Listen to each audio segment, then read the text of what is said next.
Since the beginning of civilization, humans have always dreamed of travelling far away.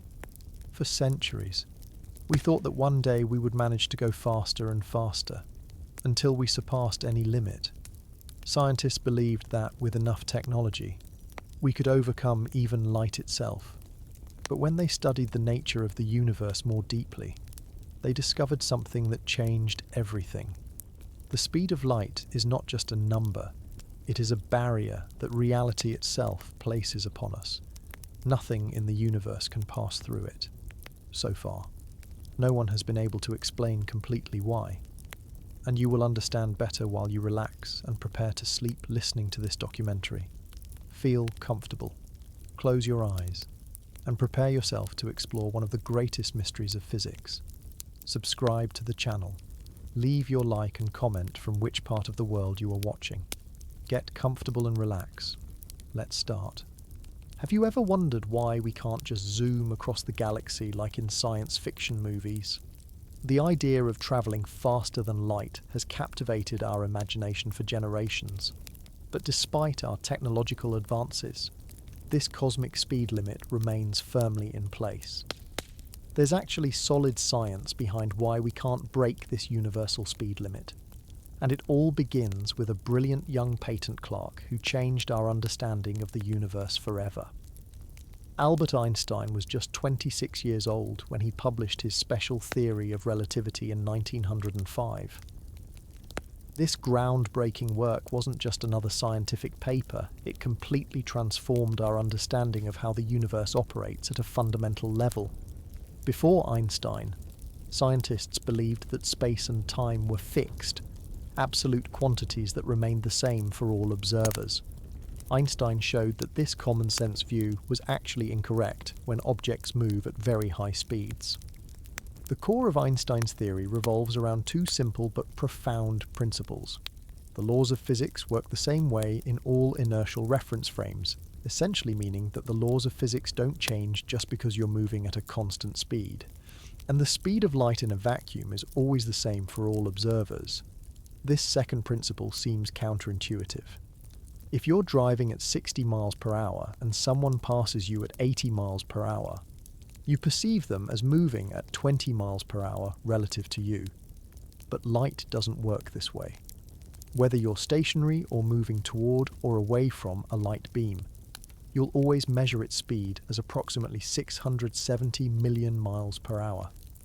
This constant speed of light creates a cosmic speed limit that nothing with mass can reach, let alone exceed. Einstein's famous equations show that as an object with mass accelerates closer to the speed of light, several strange effects begin to occur. The object's mass doesn't remain constant, it actually increases. This isn't just a small effect either. As an object approaches the speed of light, this mass increase becomes dramatic, requiring more and more energy to achieve smaller and smaller increases in speed. Think about pushing a car. When it's not moving, it takes some initial force to get it rolling. Once it's moving slowly, it takes a bit more energy to make it go faster. Einstein's equations tell us that this pattern becomes extreme near light speed. The amount of energy needed to accelerate an object grows exponentially as you approach light speed. This means that to reach exactly the speed of light, you would need an infinite amount of energy, which is physically impossible. Over the past century, scientists have conducted thousands of experiments that consistently confirm Einstein's predictions. Particle accelerators like the Large Hadron Collider can accelerate subatomic particles to 99.999% of the speed of light, and researchers observe exactly the mass increase that Einstein's equations predict. No matter how much additional energy they add, they cannot push these particles to reach the actual speed of light. Some people wonder if future technological breakthroughs might allow us to overcome this limitation, but that's missing the point. The light speed barrier isn't a technological limitation, it's woven into the very fabric of space and time. It's not like the sound barrier, which was once thought impossible to break until we developed powerful enough engines. The light speed barrier is more fundamental. More like trying to divide by zero or create a square circle. It's not just difficult. It's theoretically impossible within our universe's rule set. Interestingly, the theory doesn't prohibit the existence of theoretical particles called tachyons that always move faster than light, but these would need to have been created already moving faster than light and would have bizarre properties like imaginary mass. Despite decades of searching, no convincing evidence for tachyons has ever been found. Einstein's theory also shows that as objects approach the speed of light, time itself begins to slow down from the perspective of outside observers, a phenomenon called time dilation. This isn't science fiction. It's been measured precisely with atomic clocks on airplanes and GPS satellites. Astronauts on the International Space Station, travelling at about 17,000 miles per hour, experience time very slightly slower than people on Earth. The effect becomes dramatic near the speed of light.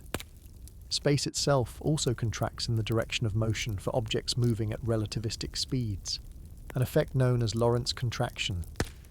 These effects on space and time aren't just mathematical curiosities, they represent real changes to the fabric of reality at high speeds.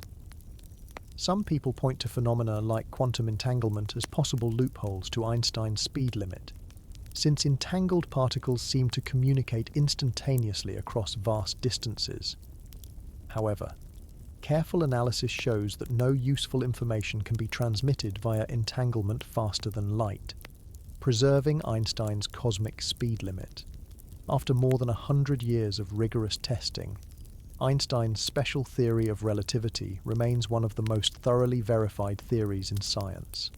Every experiment designed to test its predictions has confirmed them with remarkable precision. The speed of light represents a fundamental barrier in our universe, not just a practical limitation of current technology, but a basic property of space-time itself. The mathematics is clear. Accelerating an object with mass to the speed of light would require infinite energy, making such travel physically impossible according to our current understanding of physics. Let's dig deeper into why the infinite energy problem represents such a fundamental barrier to faster-than-light travel. When we talk about needing infinite energy to reach the speed of light, it's not just a figure of speech or an exaggeration. It's the literal mathematical result of Einstein's equations. The relationship between energy, mass, and velocity is described by Einstein's famous equation for relativistic energy. E equals mc squared divided by the square root of 1 minus v squared over c squared, where E is energy, m is the rest mass of the object, c is the speed of light, and v is the object's velocity. As velocity approaches the speed of light, the denominator approaches zero, causing the energy requirement to approach infinity. This isn't a technological problem we can engineer our way around. It's a fundamental aspect of how our universe works. To put this in perspective, let's consider some numbers. If you wanted to accelerate a small spacecraft weighing just 1,000 kilograms to 99% of the speed of light, you would need energy equivalent to converting roughly the mass of Jupiter entirely into energy. To reach 99.9% would require vastly more. And to reach 100%? Mathematically, you'd need every bit of energy in the entire observable universe. And even that wouldn't be enough.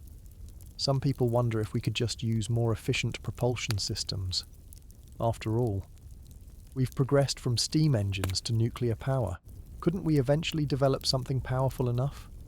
The problem is that no matter how efficient your engine is, the energy requirement itself becomes infinite. Even if you had a perfect matter-antimatter engine that converted 100% of mass into energy with perfect efficiency, far beyond anything we can currently achieve, you still couldn't reach light speed. What about just getting very close to the speed of light? Even this presents enormous challenges. As you approach light speed, the energy requirements increase dramatically for smaller and smaller gains in velocity. For example, accelerating from 99% to 99.9% of light speed requires about 10 times more energy than accelerating from 0 to 99%. This diminishing return creates a practical barrier long before you get anywhere near the actual speed of light. Current human technologies are nowhere near these energy requirements. The entire annual energy consumption of human civilization is roughly 580 exajoules. If we somehow harnessed all of that energy for propulsion with perfect efficiency, we couldn't accelerate even a small probe to a significant fraction of light speed. Our most advanced spacecraft, like the Parker Solar Probe, can reach speeds of about 400,000 miles per hour, impressive by human standards, but still less than 0.1% of light speed. Another way to understand this problem is through the concept of relativistic mass. As an object accelerates, its effective mass increases from the perspective of an outside observer. At 90% of light speed, an object's mass appears about 2.3 times its rest mass. At 99%, it's about 7 times heavier. At 99.9%, it's 22 times heavier. This isn't just a measurement quirk, it represents the actual inertia of the object, making it progressively harder to accelerate further. Some science fiction stories suggest using exotic matter, negative energy, or other theoretical physics concepts to circumvent these energy requirements.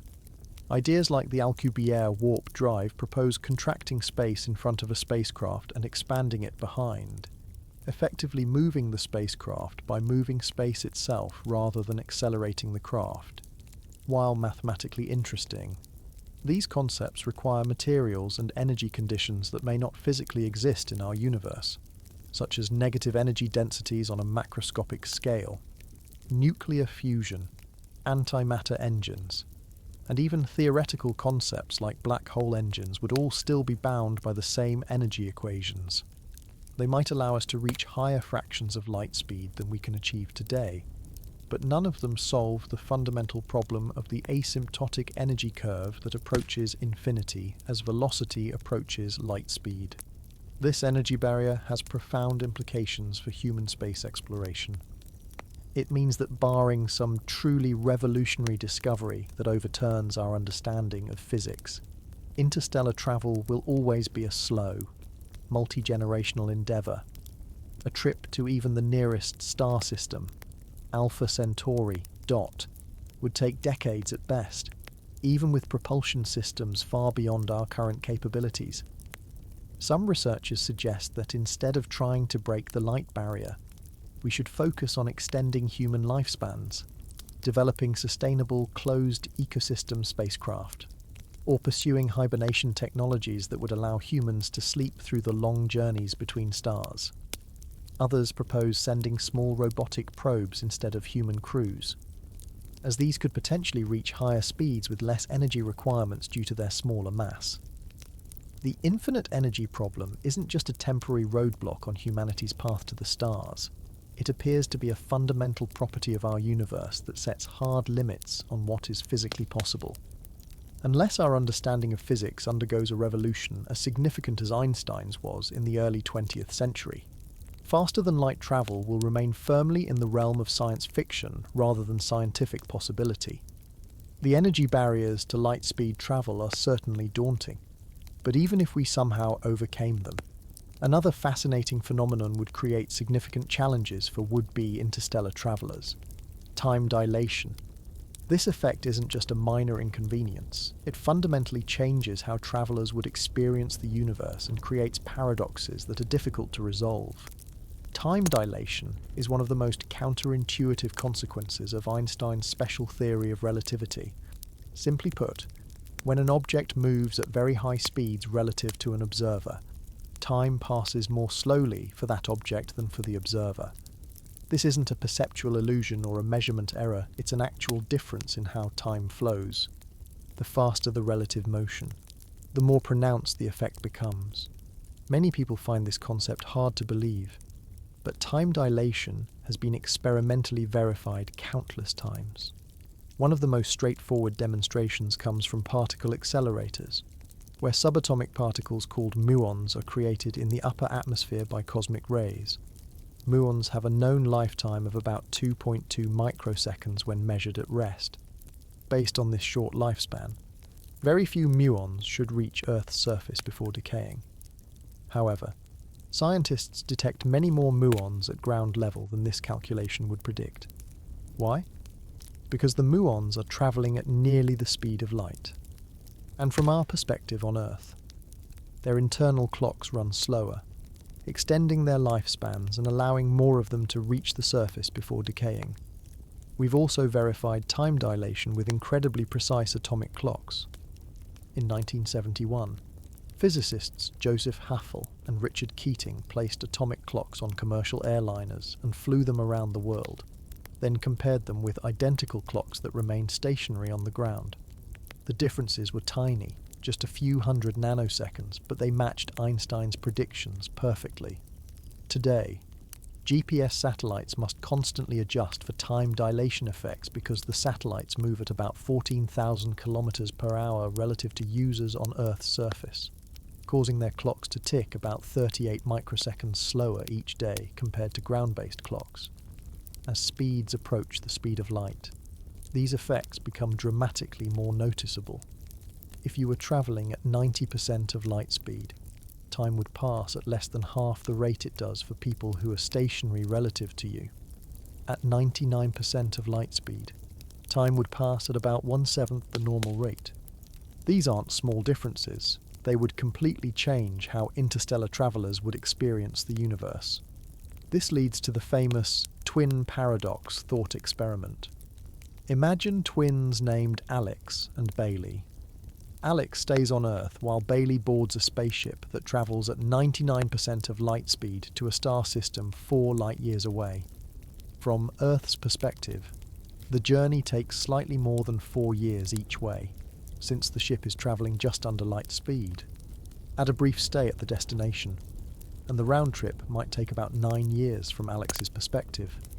But for Bailey, on the ship, time passes much more slowly due to time dilation. The entire journey might only feel like about 1.5 years from Bailey's perspective. When Bailey returns to Earth, Alex would have aged 9 years, while Bailey would have aged only 1.5 years. The twins, once the same age, would now differ by 7.5 years. This isn't a paradox in the true sense. Special relativity provides a consistent explanation, but it violates our intuition that time should flow at the same rate for everyone. These effects create profound complications for any potential interstellar mission. Astronauts travelling at relativistic speeds would effectively be time travellers into the future. A round trip to the centre of our galaxy at near light speeds might take 50,000 years from Earth's perspective, but the crew might experience only a few decades of travel time. Upon return, their entire civilization might be unrecognisable or even extinct. Communication would also be severely impacted. Imagine mission control trying to communicate with a ship travelling at 99% of light speed. Not only would each message take years to reach the ship due to the finite speed of light, but the ship's crew would be experiencing time at a rate 7 times slower than mission control. Instructions that might be timed for certain events would arrive at completely different points in the crew's timeline than intended. Time dilation would affect biological processes too.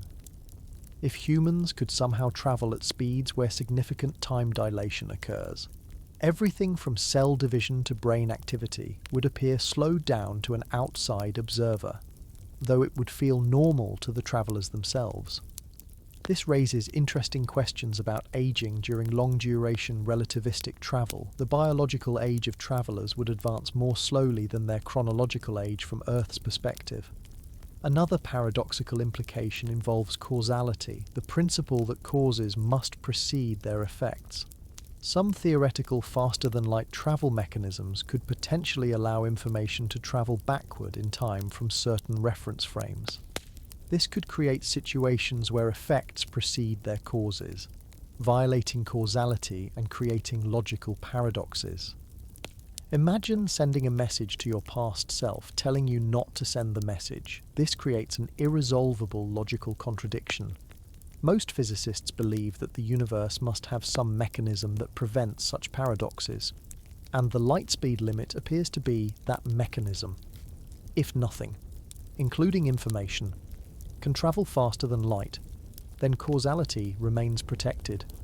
This suggests that the light speed limit isn't just an arbitrary rule, but a necessary protection against logical impossibilities in our universe. Time dilation also affects how we observe distant objects in the universe.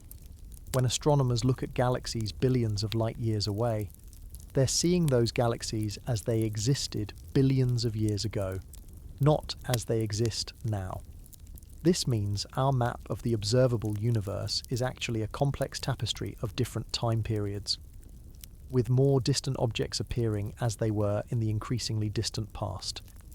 If humans ever develop the technology to travel at significant fractions of light speed, time dilation would need to be a central consideration in mission planning. The psychological impact of returning to a world where decades or centuries have passed while you experienced only years would be profound. Relationships, cultures, technologies, and possibly even political systems would have changed dramatically during the traveller's absence. Interstellar travellers would effectively be volunteering to leap into the future, potentially leaving behind everyone and everything they know. Closely related to time dilation is another equally strange relativistic effect: Lorentz contraction, or length contraction. This phenomenon describes how objects appear compressed in the direction of their motion when they're moving at relativistic speeds, like time dilation. This isn't an optical illusion, it's an actual physical contraction of space itself. The mathematics behind Lorentz contraction is straightforward. An object moving at relativistic speeds will have its length in the direction of motion contracted by a factor of the square root of 1 minus v squared over c squared, where v is the object's velocity and c is the speed of light. At 90% of light speed, an object would appear to be at about 44% of its normal length. At 99% of light speed, it would shrink to 14% of its length. As velocity approaches the speed of light, length approaches zero. This effect works in all directions of motion. If a spaceship were travelling toward Earth at near light speed, Earth-based observers would see the ship as flattened along its direction of travel. Simultaneously, the crew aboard the spaceship would observe Earth and our entire solar system as being compressed along their direction of approach. Interestingly, this effect solves a paradox from the early days of relativity theory. If a runner carrying a horizontal pole runs very fast into a barn with front and back doors, both briefly open simultaneously, there's a scenario where the pole is longer than the barn when at rest.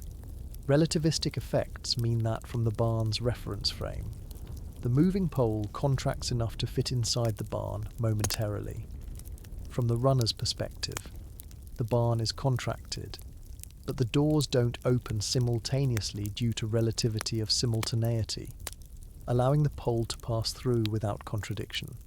For any practical spacecraft approaching significant fractions of light speed, Lorentz contraction would create significant engineering challenges.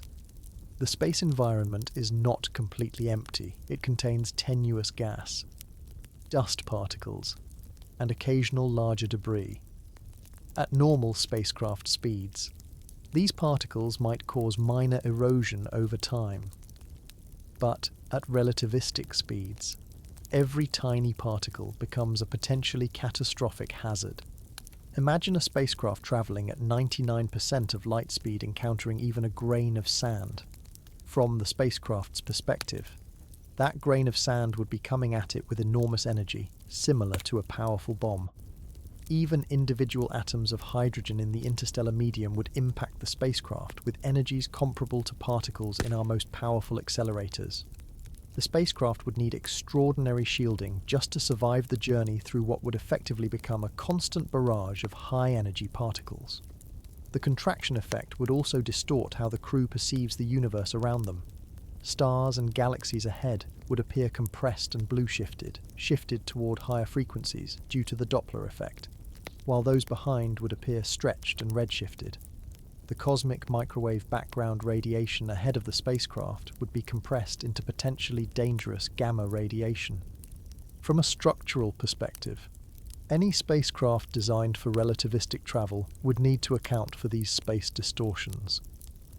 The materials science challenges are immense. We currently don't have materials that could reliably withstand the stresses involved in relativistic travel. The ship would need to maintain structural integrity despite enormous forces from acceleration, radiation pressure, and impacts with interstellar matter. Lorentz contraction also affects how information and observations would be processed. The crew's visual perception of the universe would be dramatically distorted. Stars wouldn't appear in their actual positions due to the combination of light travel time and relativistic effects. Navigation would require extremely sophisticated computer systems to interpret the distorted information and calculate actual positions and trajectories. Communications between a relativistic spacecraft and Earth would be complicated by both time dilation and Lorentz contraction. Signals sent from Earth to the spacecraft would be blue-shifted from the crew's perspective, arriving at higher frequencies than they were sent. Signals from the spacecraft back to Earth would be red-shifted, arriving at lower frequencies. These effects would need to be accounted for in any communication systems. Some theorists have proposed using Lorentz contraction as a kind of relativistic shortcut for the travelers themselves. From the perspective of someone on a spacecraft traveling at 99.99% of light speed, a journey of 100 light-years might subjectively take only a little over 1 year due to the combination of length contraction and time dilation. While this doesn't violate the light speed limit, the travelers are still moving slower than light relative to any external observer. It does mean that the effective distance as experienced by the travelers is dramatically reduced. However, this perceptual shortcut doesn't solve the practical problems of relativistic travel. The energy requirements remain prohibitive, and the return trip would still deposit the travelers far into Earth's future. Plus, the technical challenges of accelerating to such speeds and surviving the journey remain beyond our current engineering capabilities. The combined effects of time dilation and Lorentz contraction reveal just how profoundly different the universe appears at relativistic speeds. Our intuitive understanding of space and time, developed from our slow-motion experiences on Earth, simply doesn't apply when approaching the cosmic speed limit. These effects aren't just theoretical curiosities, they represent fundamental changes to how reality operates at high speeds, and any future interstellar travelers would need to reckon with them. While relativistic effects like time dilation and Lorentz contraction present theoretical challenges for approaching light speed, we need to step back and examine a more immediate practical barrier: our current propulsion technology. Even our most advanced rockets are nowhere near capable of producing the kinds of speeds where relativistic effects become significant. Let's take a closer look at why conventional chemical propulsion, the technology behind all rockets launched to date, is fundamentally limited in its ability to reach even a small fraction of light speed. Chemical rockets work on a simple principle. They burn fuel and oxidizer to create hot gas that's expelled through a nozzle, generating thrust in the opposite direction according to Newton's third law of motion. This basic approach hasn't changed since the first rockets were invented centuries ago, though our fuels and engineering have certainly improved. Today's most powerful chemical rockets use combinations like liquid hydrogen and liquid oxygen, which provide the highest specific impulse, a measure of efficiency, among conventional chemical fuels. However, chemical propulsion faces an insurmountable limitation. The energy contained in chemical bonds is relatively small compared to what's needed for interstellar travel. The most energetic chemical reactions release only a few electron volts per molecule. When you convert this to the kinetic energy needed for relativistic travel, dot, the numbers become staggeringly impractical. The fundamental problem is captured mathematically in what rocket scientists call the Tsiolkovsky rocket equation. This equation relates a rocket's final velocity to its exhaust velocity and mass ratio, the ratio of the rocket's initial mass including fuel to its final mass without fuel. What it tells us is deeply discouraging for interstellar travel aspirations. To achieve higher speeds, rockets need exponentially more fuel. Let's put this in perspective with some numbers. The Space Shuttle's main engines, which used liquid hydrogen and oxygen, achieved an exhaust velocity of about 4.5 kilometers per second, the fastest spacecraft we've ever built. The Parker Solar Probe will eventually reach speeds of about 690,000 kilometers per hour as it swoops near the Sun, using gravitational assists. That's impressive, but it's still only about 0.06% of light speed. To reach even 10% of light speed using chemical propulsion would require a mass ratio so large it's practically impossible. Consider that the Saturn V rocket, the most powerful ever built, had a mass ratio of about 20:1, meaning 95% of its initial mass was fuel. Using the rocket equation, we can calculate that even with the most efficient chemical fuels possible and an optimistic mass ratio of 100:1, meaning 99% of the initial mass is fuel, the maximum velocity achievable is still less than 1% of light speed. And that's being extremely generous with the assumptions. The tyranny of the rocket equation becomes even clearer when we consider what it would take to reach, say, Alpha Centauri, the nearest star system at 4.3 light-years away. At 1% of light speed, the journey would take 430 years. To reduce that to a somewhat more practical 43 years, still beyond a human lifetime, we'd need to travel at 10% of light speed. The fuel requirements for such a mission using chemical propulsion would be so enormous that the initial rocket would need to be larger than our entire planet, a physical impossibility.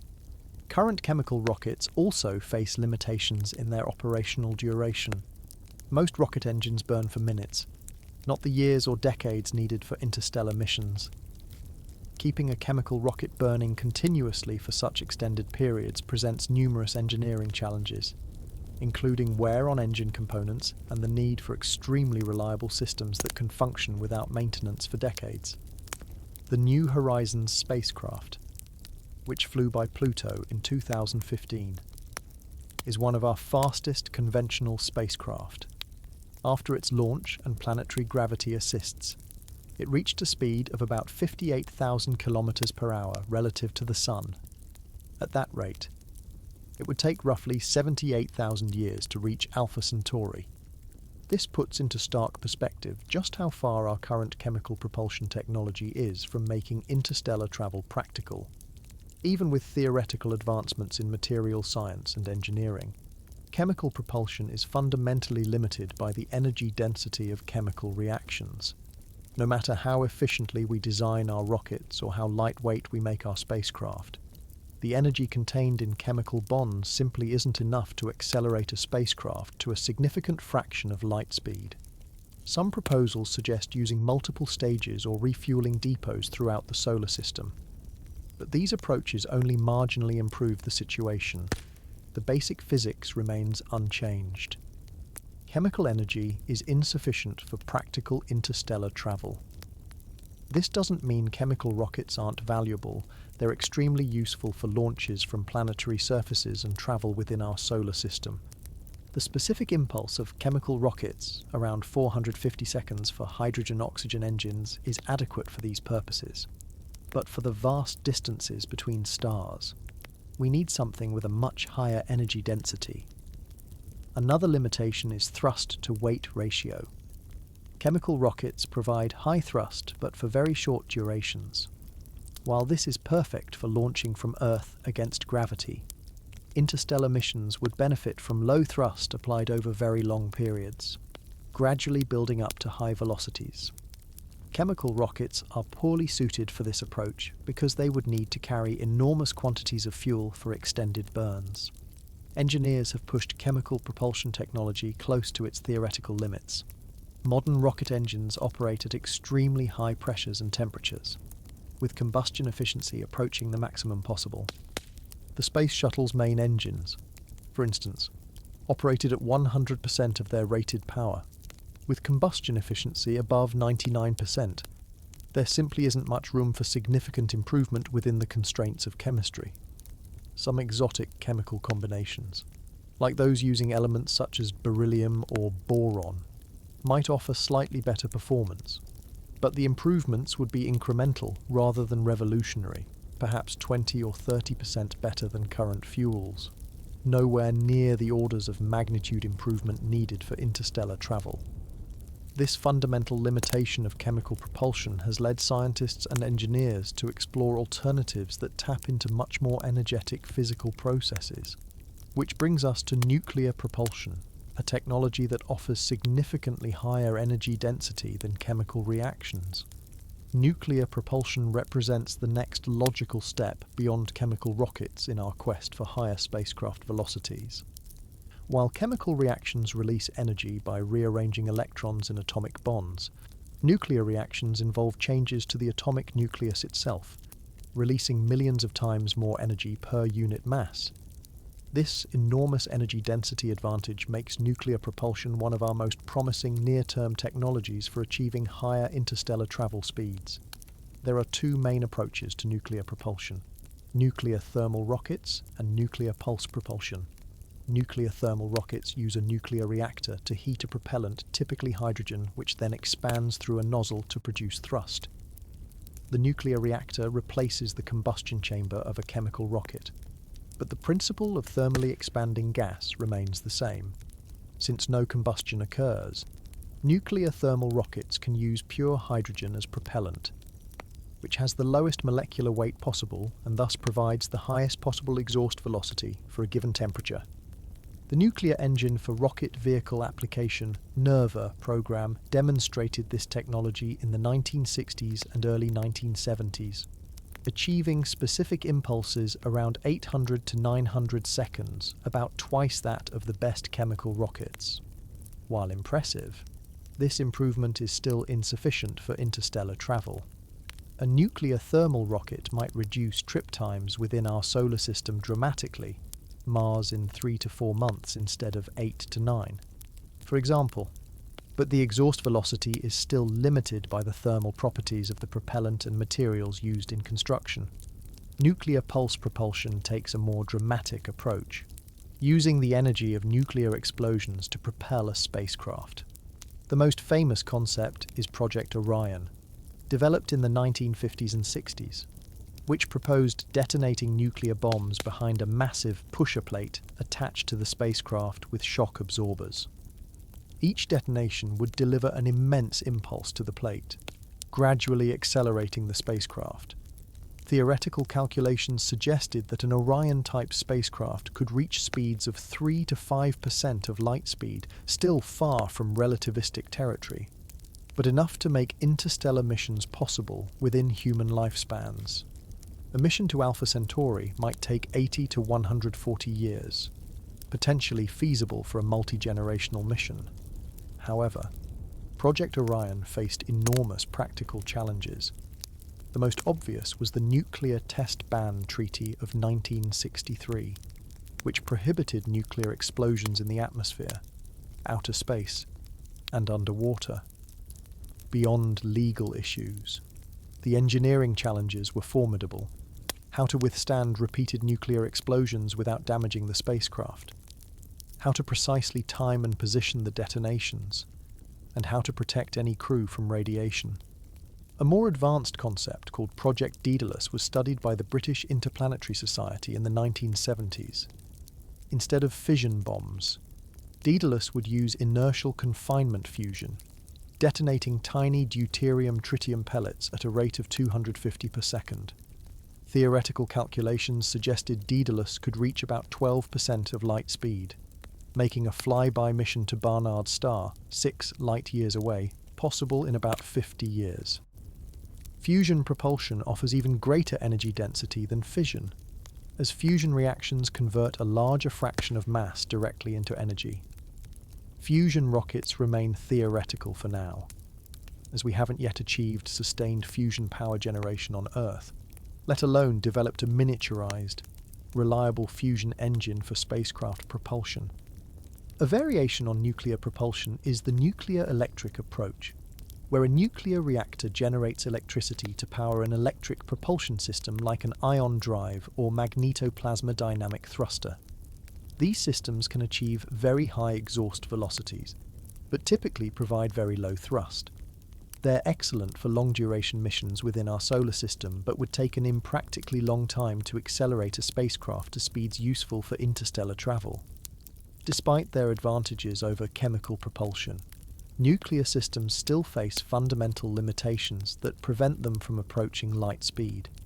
Even the most optimistic designs for nuclear pulse propulsion might reach 10 to 20% of light speed, faster than anything we've built, but still too slow for practical human exploration beyond our nearest stellar neighbours. The energy density of nuclear reactions, while millions of times better than chemical reactions, is still only about 1% of the theoretical maximum energy conversion of matter to energy as described by Einstein's E=mc². To approach light speed, we would need propulsion systems that convert matter to energy with near-perfect efficiency. Nuclear propulsion also faces significant engineering challenges. Reactor materials must withstand high temperatures and intense radiation for years or decades without maintenance. Shielding is needed to protect crew and sensitive electronics from radiation.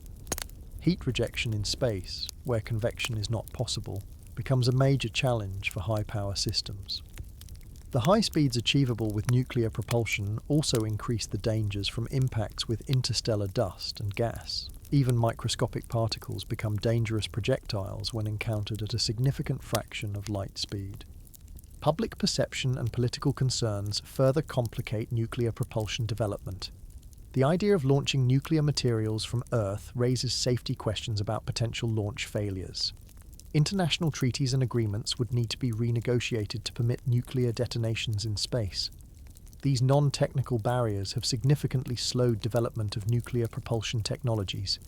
Despite these limitations, nuclear propulsion represents our most practical near-term technology for pushing beyond the constraints of chemical rockets. With proper development, nuclear-powered spacecraft might eventually allow us to establish a presence throughout our solar system and perhaps send robotic missions to nearby stars within a century or two of launch. However, for human interstellar travel within a single lifetime or for reaching more distant stars, even nuclear propulsion falls far short of what's needed. The journey toward light speed requires even more exotic propulsion concepts that tap into physics beyond nuclear reactions.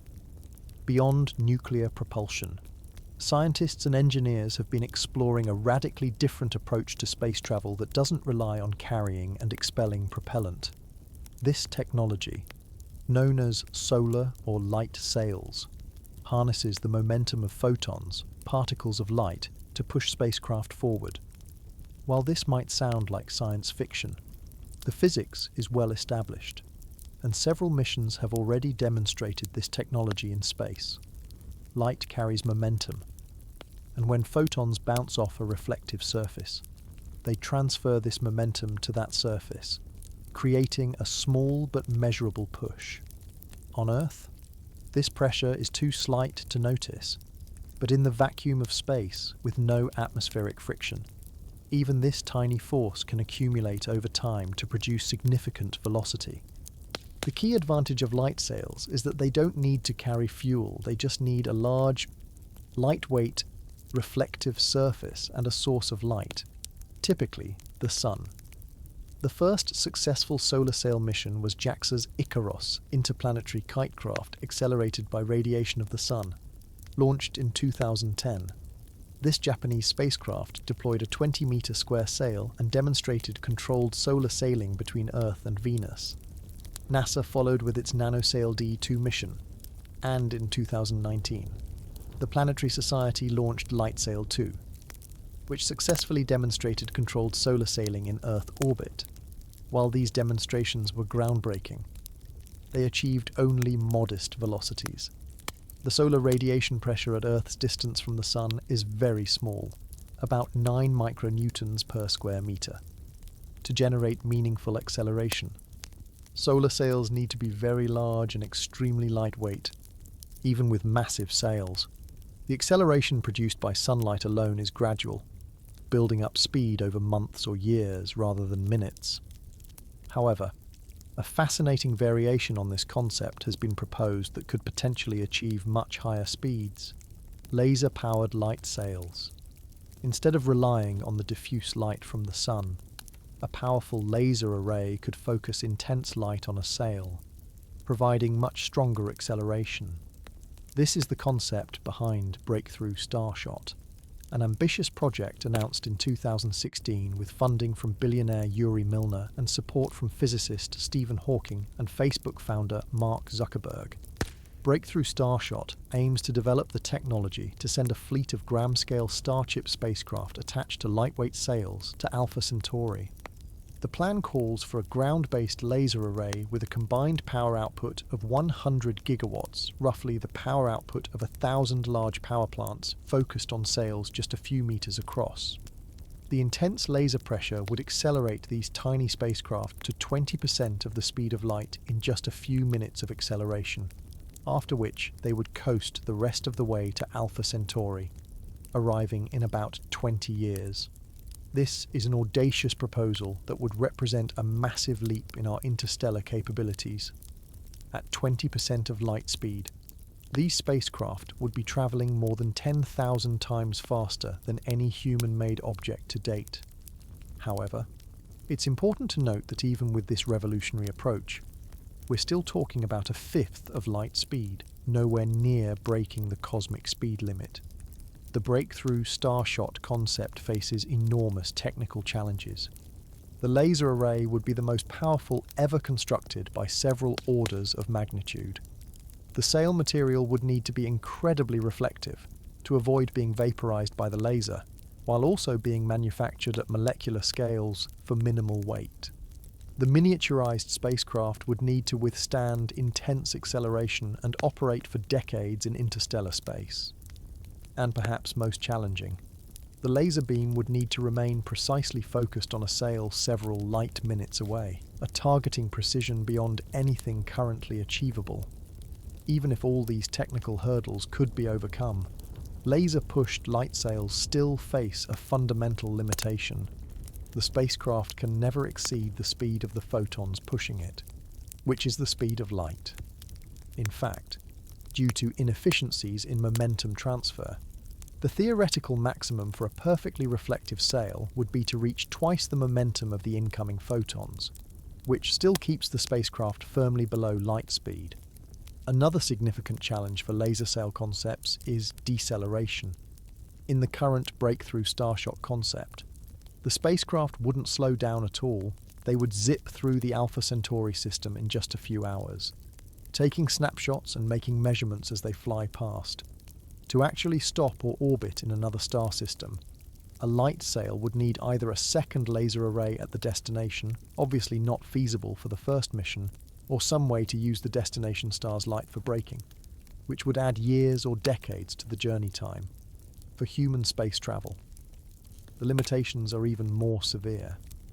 The gram-scale Starship spacecraft envisioned by Breakthrough Starshot are millions of times lighter than any spacecraft that could carry humans. Scaling up the concept to accelerate a human-carrying vessel would require either vastly more powerful lasers or much longer acceleration times, leading to journey times that exceed human lifespans. Despite these limitations, light sail technology represents one of our most promising approaches for achieving speeds that, while still far below light speed, are far beyond what conventional or even nuclear propulsion can achieve, for robotic exploration of nearby star systems within a human lifetime. They may represent our best hope with physics and technology we currently understand.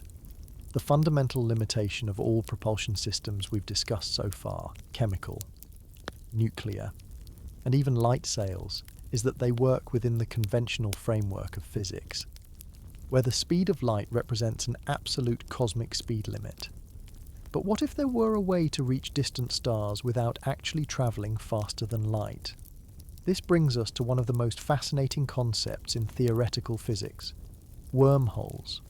Wormholes arise from Einstein's general theory of relativity, which describes gravity not as a force, but as a curvature of space-time caused by mass and energy. In 1916, just months after Einstein published his general relativity equations, physicist Ludwig Flamm realized that the equations allowed for a theoretical structure that would connect two separate regions of space-time, essentially a tunnel or shortcut through space. These theoretical constructs were further developed mathematically by physicist Albert Einstein and his colleague Nathan Rosen in 1935, resulting in what became known as Einstein-Rosen bridges. However, it wasn't until physicist John Wheeler coined the term wormhole in 1957 that the concept gained its familiar name, evoking the image of a worm burrowing through an apple as a shortcut rather than crawling around its surface. The fascinating thing about wormholes is that they could theoretically allow travel between distant parts of the universe without breaking the light speed barrier locally. Imagine the universe as a sheet of paper. Normally, to get from one point to another, you'd have to travel across the surface of the paper. But if you fold the paper so two distant points touch, then punch a hole connecting them, you could move directly from one point to the other without traversing the distance in between. You wouldn't be moving faster than light at any point, you'd just be taking a shortcut through a higher dimension. If traversable wormholes could exist, they would revolutionize interstellar travel. A journey that might take tens of thousands of years at conventional speeds could potentially be completed in days or even hours, regardless of the actual distance between the stars. Crucially, this wouldn't violate Einstein's speed limit because spacecraft would still be travelling below light speed within the wormhole. They'd just be taking a drastically shortened path. The problem, however, is that natural wormholes permitted by Einstein's equations would not be stable or traversable. The same equations that allow for their existence also predict that they would collapse instantly upon formation, closing too quickly for anything to travel through them. Additionally, the intense gravitational forces and tidal effects would tear apart any matter attempting to enter. In 1988, physicists Michael Morris, Kip Thorne, Dott, and Ulvi Yurtsever published a groundbreaking paper exploring what would be required to create a traversable wormhole. They concluded that it would require something called exotic matter with negative energy density.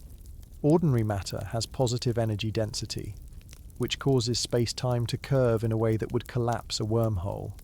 Exotic matter with negative energy would create a repulsive gravitational effect that could potentially hold the wormhole open. The challenge is that macroscopic amounts of exotic matter with negative energy have never been observed in the universe. The closest thing in conventional physics is the Casimir effect, where quantum fluctuations in a vacuum can create small regions of negative energy density between closely spaced plates. However, the amount of negative energy produced is microscopic, nowhere near enough to stabilize a wormhole large enough for a spacecraft to pass through. Some theoretical physicists have explored whether more exotic quantum effects might allow for traversable wormholes without the need for negative energy, but these models remain highly speculative and may not be physically realizable. Even if the physics did allow for stable wormholes, the engineering challenges would be immense. Creating a wormhole would likely require manipulating space-time at the Planck scale, about 10 to the minus 35 meters, far beyond our current technological capabilities. The energy requirements for creating a wormhole would also be astronomical. Some calculations suggest it would require harnessing the energy equivalent of at least a stellar mass, converted with perfect efficiency, just to create a wormhole a meter wide.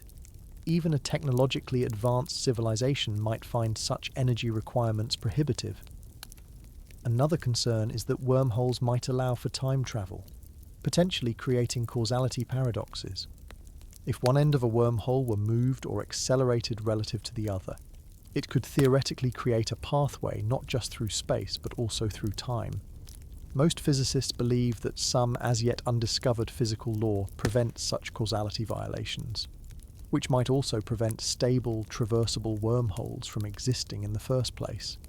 Despite decades of searching, astronomers have found no evidence of naturally occurring wormholes. Some researchers have suggested that certain unusual black hole configurations or specific patterns in the cosmic microwave background radiation might indicate the presence of wormholes. But no convincing evidence has been found. It's worth noting that even if traversable wormholes could exist, they wouldn't technically allow travel faster than light in the conventional sense. Rather, they would allow spacecraft to take a shortcut through space-time, reducing the effective distance that needs to be travelled. Light itself would also be able to take this same shortcut, maintaining the cosmic speed limit within any given reference frame. The concept of wormholes highlights an important distinction in discussions about faster-than-light travel: the difference between local and global speed limits. The special relativity limit on speed applies locally. Nothing can accelerate past the speed of light within a local region of space-time. But general relativity, which describes the large-scale structure of space-time itself, may allow for configurations where the effective distance between points is reduced, creating the appearance of faster-than-light travel from an external perspective, even though the local speed limit is never broken. This distinction is crucial because it suggests that if interstellar travel ever becomes practical over human timescales, it's more likely to come from manipulating the structure of space-time itself than from finding ways to accelerate conventional spacecraft beyond Einstein's speed limit. However, our current understanding of physics suggests that even this approach faces enormous, perhaps insurmountable, challenges related to exotic matter, energy requirements, and fundamental limitations of quantum mechanics. The search for traversable wormholes continues in theoretical physics, with researchers exploring increasingly sophisticated mathematical models and searching for observational evidence. While the odds seem stacked against finding naturally occurring traversable wormholes or creating artificial ones, the potential payoff, effectively connecting distant parts of the universe, is so enormous that the research continues. For now, wormholes remain firmly in the realm of theoretical physics rather than practical engineering. While wormholes offer one theoretical approach to circumvent the light speed barrier, they're not the only concept that leverages Einstein's general relativity to potentially enable rapid interstellar travel. In 1994, Mexican theoretical physicist Miguel Alcubierre published a paper that sent shockwaves through the physics community by describing a mathematical solution to Einstein's field equations that would allow for effective faster-than-light travel without actually breaking the cosmic speed limit locally. This concept became known as the Alcubierre warp drive. The brilliance of Alcubierre's solution lies in its approach to the problem. Rather than trying to accelerate a spacecraft beyond the speed of light, which special relativity forbids, the Alcubierre metric proposes manipulating spacetime itself around the spacecraft. In this concept, a spacecraft would sit inside a bubble of flat spacetime. The spacetime ahead of the bubble would be contracted, while spacetime behind would be expanded. The net effect would be to move the bubble, along with the spacecraft inside it, through space at potentially any speed, even effectively faster than light. To visualize this, imagine a surfer riding a wave. The surfer isn't moving through the water at the wave's speed. Instead, the wave is moving, carrying the surfer along with it.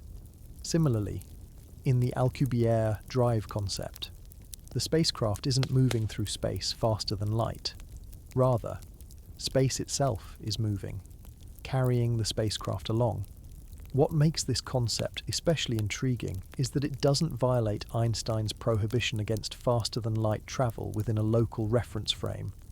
Inside the warp bubble, the spacecraft isn't moving at all relative to its immediate surroundings. It's essentially stationary within its local patch of space-time. From the perspective of distant observers, however, the bubble itself could move faster than light, potentially allowing for journeys across vast interstellar distances in arbitrarily short times. The mathematics of the Alcubierre metric are consistent with general relativity, which gives the concept a solid theoretical foundation. However, implementing such a drive faces enormous challenges that may prove insurmountable. The most significant problem is similar to that faced by traversable wormholes.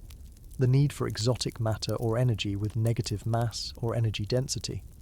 To create the space-time distortion required for the Alcubierre drive, the region in front of the spacecraft would need to be compressed, which requires negative energy density, something that violates what's called the weak energy condition in physics. This condition essentially states that the energy density of matter should be non-negative for any observer. While quantum mechanics does allow for small, temporary violations of this condition through effects like quantum vacuum fluctuations, creating and sustaining the large-scale negative energy required for a macroscopic warp drive appears to be physically impossible based on our current understanding. The energy requirements for an Alcubierre drive would be staggering. Initial calculations suggested that creating a warp bubble large enough for a spacecraft would require more energy than exists in the observable universe. Subsequent refinements of the math have reduced these energy requirements significantly. In 2012, physicist Harold White suggested that modifying the shape of the warp bubble to a toroid donut shape could reduce the energy needs to the equivalent of converting the mass of Jupiter entirely to energy, still far beyond our capabilities, but not physically impossible in principle. Another major challenge is that the original Alcubierre metric would create an event horizon at the front and back of the warp bubble. Any light or matter hitting this boundary from outside couldn't penetrate the bubble, which means the occupants couldn't see where they were going, nor could they control the bubble once inside it. This effectively makes the original concept impractical for actual navigation. There's also the problem of how to create the warp bubble in the first place. The mathematics describes a warp bubble that's already in existence but doesn't provide a mechanism for generating one from flat space-time. Creating the bubble would require precise control over space-time at scales and energies far beyond current technology. Some physicists have noted that a warp drive might also have unintended side effects. Calculations suggest that particles trapped in the warped space-time around the bubble would be collected and released when the drive is deactivated, potentially resulting in a devastating burst of high-energy radiation at the destination.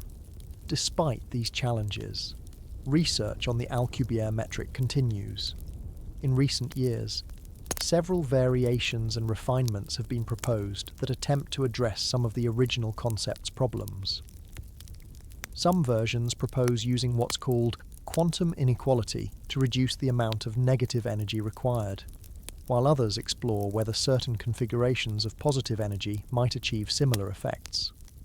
In 2021, researchers from the Applied Physics Independent Research Group published a paper describing a modified version of the Alcubierre drive that they claim wouldn't require negative energy. Instead, their concept, called a soliton solution, would use a shell of positive energy to create a similar warping effect. This research is still highly theoretical and hasn't been widely verified or accepted by the physics community, but it represents the ongoing interest in finding workable solutions to the challenges of the original Alcubierre concept. It's worth noting that even if all the theoretical problems could be solved, building an Alcubierre drive would require technology far beyond our current capabilities. We would need precise control over the fabric of space-time itself, the ability to generate and manipulate enormous amounts of energy, and materials that could withstand the extreme conditions within the warp field. These engineering challenges might prove even more daunting than the theoretical physics problems. The Alcubierre drive concept highlights an important point about faster-than-light travel, while Einstein's special relativity seems to forbid it completely. His general relativity, which describes gravity as the curvature of space-time, appears to allow for certain loopholes. These loopholes don't break the local speed limit of light, but instead work around it by manipulating the medium through which light and matter travel. Whether these theoretical possibilities could ever be realized in practice remains an open question, but they continue to inspire both scientific research and science fiction storytelling. Even if we somehow overcame the enormous challenges posed by exotic matter requirements and energy constraints for warp drives or wormholes, we would still face another fundamental set of barriers, those imposed by quantum mechanics.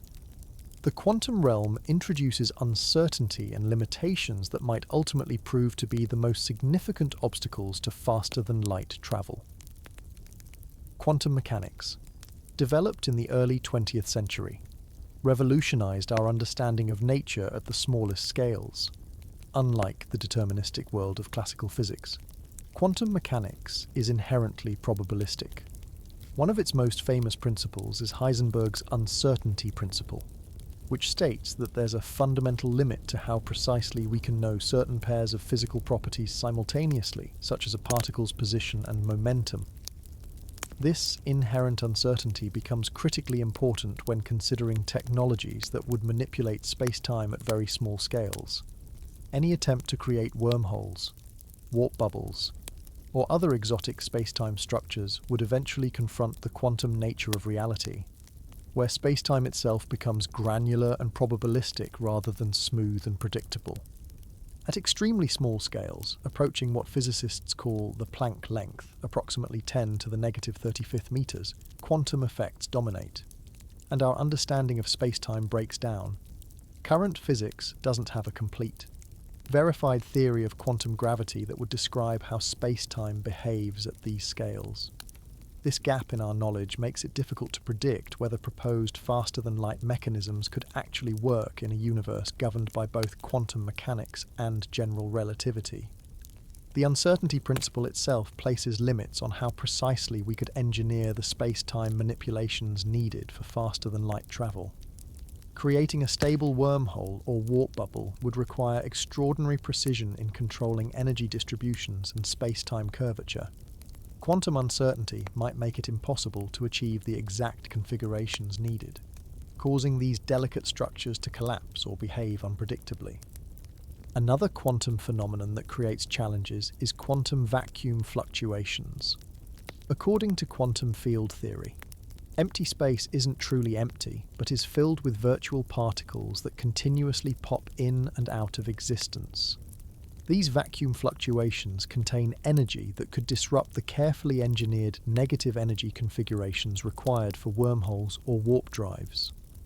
Quantum effects might also create problems with causality. The principle that causes must precede their effects. Both wormholes and Alcubierre drives could potentially allow for closed time-like curves, which are paths through space-time that return to their starting point in time. This effectively enables time travel, creating the possibility for paradoxes where effects precede their causes. Many physicists, including Stephen Hawking, proposed what's called the chronology protection conjecture, suggesting that the laws of physics somehow prevent closed time-like curves from forming, thus protecting causality.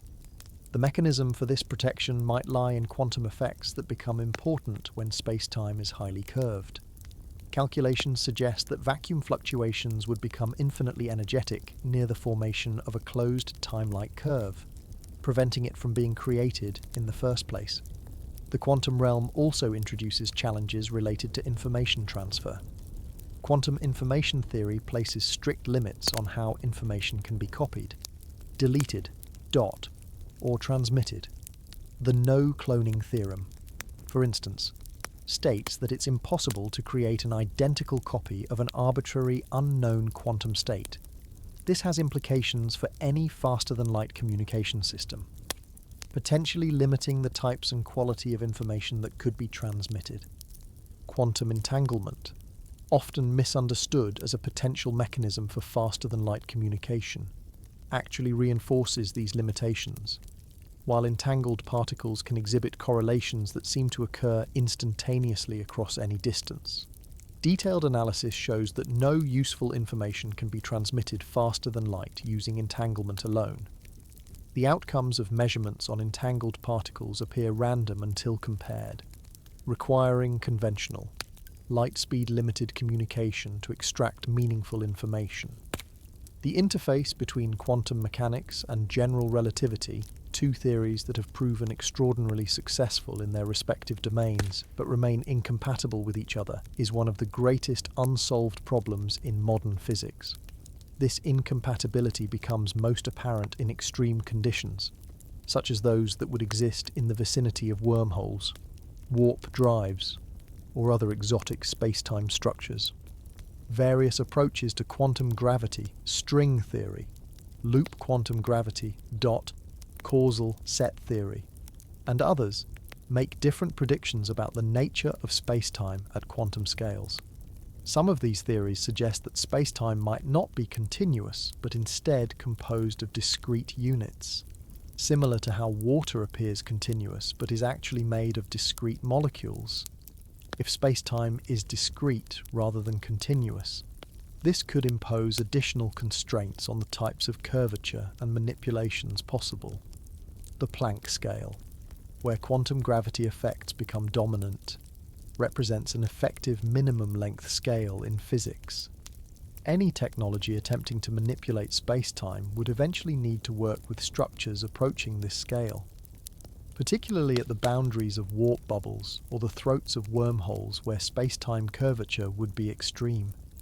Our lack of a verified theory of physics at this scale makes it impossible to determine definitively whether stable versions of these structures could exist. Some physicists have also noted that the vacuum energy density predicted by quantum field theory is dramatically larger than what we observe in the universe, a discrepancy known as the cosmological constant problem. This suggests there may be aspects of how quantum fields interact with space-time that we don't yet understand, which could have implications for technologies that would manipulate the energy density of space. Despite these quantum barriers, research continues into potential ways to work within or around these limitations. Theoretical physicists explore whether certain quantum effects might actually stabilize rather than disrupt exotic space-time structures under specific conditions.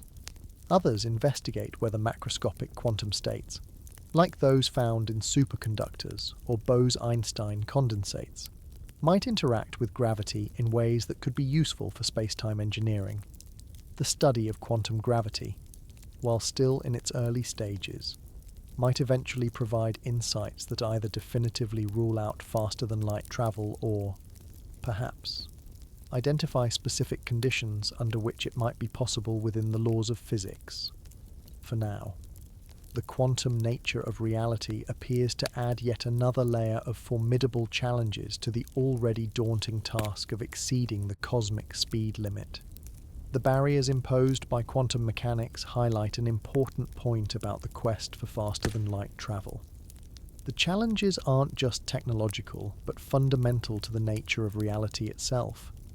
Even if we could somehow generate the exotic matter and enormous energies required by theoretical faster-than-light concepts, the quantum structure of space-time might still impose limits that no technology, no matter how advanced, could overcome. The quantum barriers to faster-than-light travel are indeed formidable, but they've also inspired physicists to look more closely at the fundamental rules of physics for possible exceptions. When discussing the cosmic speed limit, it's important to recognize that not all particles are subject to the same constraints. This brings us to an important question. Are there any natural exceptions to Einstein's speed limit? And if so, could they offer pathways to faster-than-light travel? The most obvious exception to consider is the class of particles that have no mass. According to Einstein's equations, only objects with mass are prohibited from reaching the speed of light. Massless particles not only can travel at light speed, they must travel exactly at light speed in a vacuum. Photons, the particles that make up light, are the most familiar example. Gluons, which carry the strong nuclear force, and gravitons, the hypothetical particles that would carry the gravitational force, are also believed to be massless and therefore travel at light speed. These massless particles offer an interesting twist in our understanding of the cosmic speed limit. While they do travel at the maximum possible speed, they don't really break Einstein's rule, they follow it perfectly. The equations of special relativity actually require that massless particles travel at exactly light speed, no faster, no slower, from their own reference frame. Photons experience no time and no distance. A photon emitted from a star 1 billion light-years away reaches your eye in what is, from the photon's perspective, an instantaneous journey. However, massless particles can't be used for faster-than-light transportation or communication in any practical sense. We can't ride photons or transform ourselves into light to travel faster. Converting matter into energy and back would still be constrained by the speed of light for the journey, and the process itself would destroy the original information or structure. More intriguing is the theoretical possibility of particles called tachyons, which would have the peculiar property of always travelling faster than light. Tachyons were first proposed in the 1960s as a mathematical curiosity arising from Einstein's equations. If we allow for the mathematical possibility of particles with imaginary mass, involving the square root of negative numbers, the equations of special relativity suggest such particles would always move faster than light, just as particles with regular mass always move slower than light. The strange properties of tachyons include the fact that they would gain energy as they slow down, approaching light speed from above, and would require infinite energy to slow down to exactly light speed, creating a mirror image of the behavior of normal particles. They would also experience time in reverse from our perspective, with effects preceding causes. This backward causality is precisely what makes most physicists skeptical about the existence of tachyons. If such particles existed and could interact with normal matter, they could potentially create closed loops of causality, paradoxes where an effect could prevent its own cause. For example, you could theoretically send a tachyon signal that arrives in the past and prevents you from sending the signal in the first place. Most physicists, including Einstein, have argued that the laws of physics must protect causality, which would rule out the existence of interacting tachyons. Despite decades of searching in particle accelerators and cosmic ray detectors, no convincing evidence for tachyons has ever been found. When the Opera experiment in 2011 initially reported detecting neutrinos travelling faster than light, it created a sensation in the physics community. However, the result was later found to be due to an equipment error involving a loose fibre optic cable and timing issues. Subsequent measurements confirmed that neutrinos, which do have a very tiny mass, respect the cosmic speed limit just like all other massive particles. Some phenomena do create the appearance of faster-than-light motion. Cherenkov radiation occurs when charged particles travel through a medium like water or air at speeds greater than light can travel in that medium. This creates a visual effect similar to a sonic boom, producing the characteristic blue glow seen in nuclear reactors. However, this doesn't violate special relativity because the particles are still travelling slower than light would in a vacuum, the universal cosmic speed limit. Another example is superluminal motion observed in some astronomical jets from quasars and active galactic nuclei. These objects can appear to move faster than light across the sky, but this is an optical illusion caused by the source moving at a high speed at an angle close to our line of sight. The actual motion of the material is still below light speed. Other apparent exceptions include phase velocities and group velocities in wave mechanics, which can exceed the speed of light under certain conditions. However, detailed analysis shows that no actual energy or information is transmitted faster than light in these cases either. What these examples demonstrate is that even the apparent exceptions to the light speed limit tend to reinforce its status as a fundamental barrier when examined closely. Massless particles must travel exactly at light speed, not faster. Hypothetical tachyons remain purely theoretical and problematic, and phenomena that appear to break the limit ultimately don't transmit energy or information faster than light.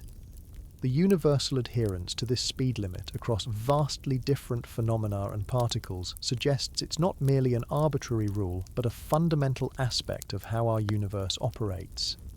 This doesn't mean faster than light travel is absolutely impossible. Theoretical physics continues to explore potential loopholes, but it does indicate that any such loophole would need to work within the deep structure of reality rather than simply circumventing it. The question of faster-than-light travel is closely related to faster-than-light communication. Which brings us to one of the most commonly misunderstood phenomena in modern physics: quantum entanglement. Could this strange quantum effect provide a way to transmit information faster than light? Quantum entanglement occurs when two or more particles become correlated in such a way that the quantum state of each particle cannot be described independently of the others, regardless of the distance separating them. When measurements are performed on entangled particles, the results show correlations that cannot be explained by classical physics. Einstein famously referred to this phenomenon as spooky action at a distance because it seemed to violate the principle that influences cannot propagate faster than light. He, along with Boris Podolsky and Nathan Rosen, proposed a thought experiment, now known as the EPR paradox, suggesting that quantum mechanics must be incomplete because it allowed for such seemingly instantaneous connections across space.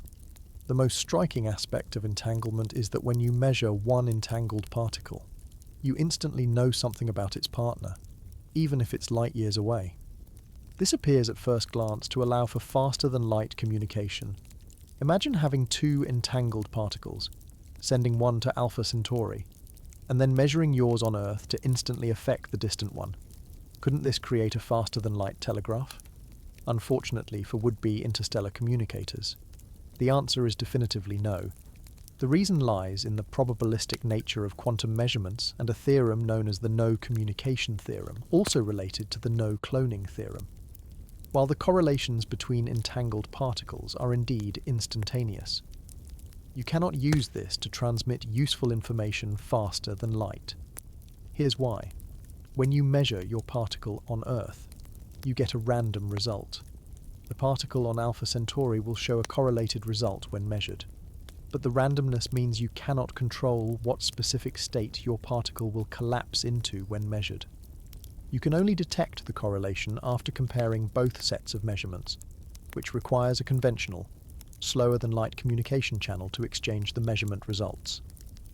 The no-cloning theorem, formulated by physicists William Wouters and Wojciech Zurek in 1982, provides another constraint on potential quantum communication loopholes. This theorem states that it is impossible to create an identical copy of an arbitrary unknown quantum state. If we could clone quantum states, we might be able to exploit entanglement for faster-than-light communication. But nature forbids this. Scientists have performed numerous experiments testing these principles. In 2008, researchers in Geneva conducted an experiment showing that if faster-than-light communication were possible through quantum effects, it would have to travel at least 10,000 times the speed of light. Later experiments pushed this limit even higher. Yet despite these extremely precise measurements, no experiment has ever demonstrated the ability to transmit usable information faster than light using quantum entanglement or any other quantum effect. Theoretical work by physicist Asher Peris and others has shown that the ability to transmit information faster than light would create the possibility of sending messages backward in time. This would allow for causality violations where effects precede their causes, the same type of paradox that makes physicists skeptical about tachyons. The consistency of quantum mechanics with special relativity strongly suggests that the universe must protect causality. And preventing faster-than-light communication is part of that protection. What makes quantum entanglement especially fascinating is that it doesn't fit neatly into our classical understanding of reality. Different interpretations of quantum mechanics, including the Copenhagen interpretation, many-worlds interpretation, pilot wave theory, and others, offer different explanations for what happens during entanglement. However, all of these interpretations agree on the experimental predictions, including the impossibility of using entanglement for faster-than-light communication. This consensus across different theoretical frameworks reinforces the conclusion that the prohibition against faster-than-light communication is not an artifact of our current understanding, but a fundamental aspect of reality. The no-cloning theorem and the no-communication theorem appear to close any quantum loopholes that might have allowed us to circumvent the light speed limit for information transfer. Some researchers continue to explore whether quantum effects might still offer unexpected pathways around these limitations. Theoretical proposals involving post-selection, weak measurements, or modifications to quantum theory regularly appear in the literature. However, more detailed analysis typically reveals flaws in these proposals or confirms that they don't actually allow for faster-than-light communication. The quantum communication barrier is particularly significant for practical interstellar travel and communication because it suggests that even if we could somehow develop the technology to physically transport matter faster than light, we might still face fundamental limits on information exchange. Any future interstellar civilization would likely be constrained by light speed delays in communication, creating significant challenges for coordination across interstellar distances. This limitation impacts not just human ambitions for space exploration, but also considerations about potential advanced extraterrestrial civilizations. The light speed limit for communication suggests that even highly advanced civilizations would face the same basic constraints, possibly explaining why we haven't detected signals that clearly violate these principles. The combined evidence from particle physics experiments, astronomical observations, and theoretical quantum mechanics all points to the same conclusion. The speed of light represents a universal speed limit, not just for matter, but for information transfer as well. While theoretical physics continues to explore the boundaries and implications of this limit, the consistent experimental support for it suggests that faster-than-light communication remains firmly in the realm of science fiction rather than scientific possibility. The fundamental constraints that quantum mechanics places on faster-than-light communication naturally bring us to examine the deeper physical relationship between mass and energy, a relationship that lies at the heart of why light speed remains an insurmountable barrier. This relationship is encapsulated in what might be the most famous equation in all of science, E equals mc squared. Einstein's elegant formula reveals something profound. Mass and energy are actually two forms of the same thing. They're interchangeable. This equivalence isn't just a theoretical curiosity, it has been confirmed countless times in particle physics experiments and is fundamental to how our modern technological world functions. From nuclear power plants to medical imaging devices. The equation tells us that even a tiny amount of mass contains an enormous amount of energy. Converting just 1 gram of matter completely into energy would release about 25 million kilowatt-hours, enough to power thousands of homes for a year. This relationship works both ways. Pure energy can also be converted into particles with mass, which happens routinely in particle accelerators and high-energy events throughout the universe. What's particularly relevant to our discussion about faster-than-light travel is how this mass-energy relationship affects objects as they approach the speed of light. The equations of special relativity show that as an object with mass accelerates toward light speed, its energy increases according to the formula E equals mc squared divided by the square root of 1 minus v squared divided by c squared, where v is the object's velocity and c is the speed of light. As velocity approaches the speed of light, the denominator approaches zero, causing the energy to approach infinity. This mathematical relationship isn't just theoretical, it's observed directly in particle accelerators around the world.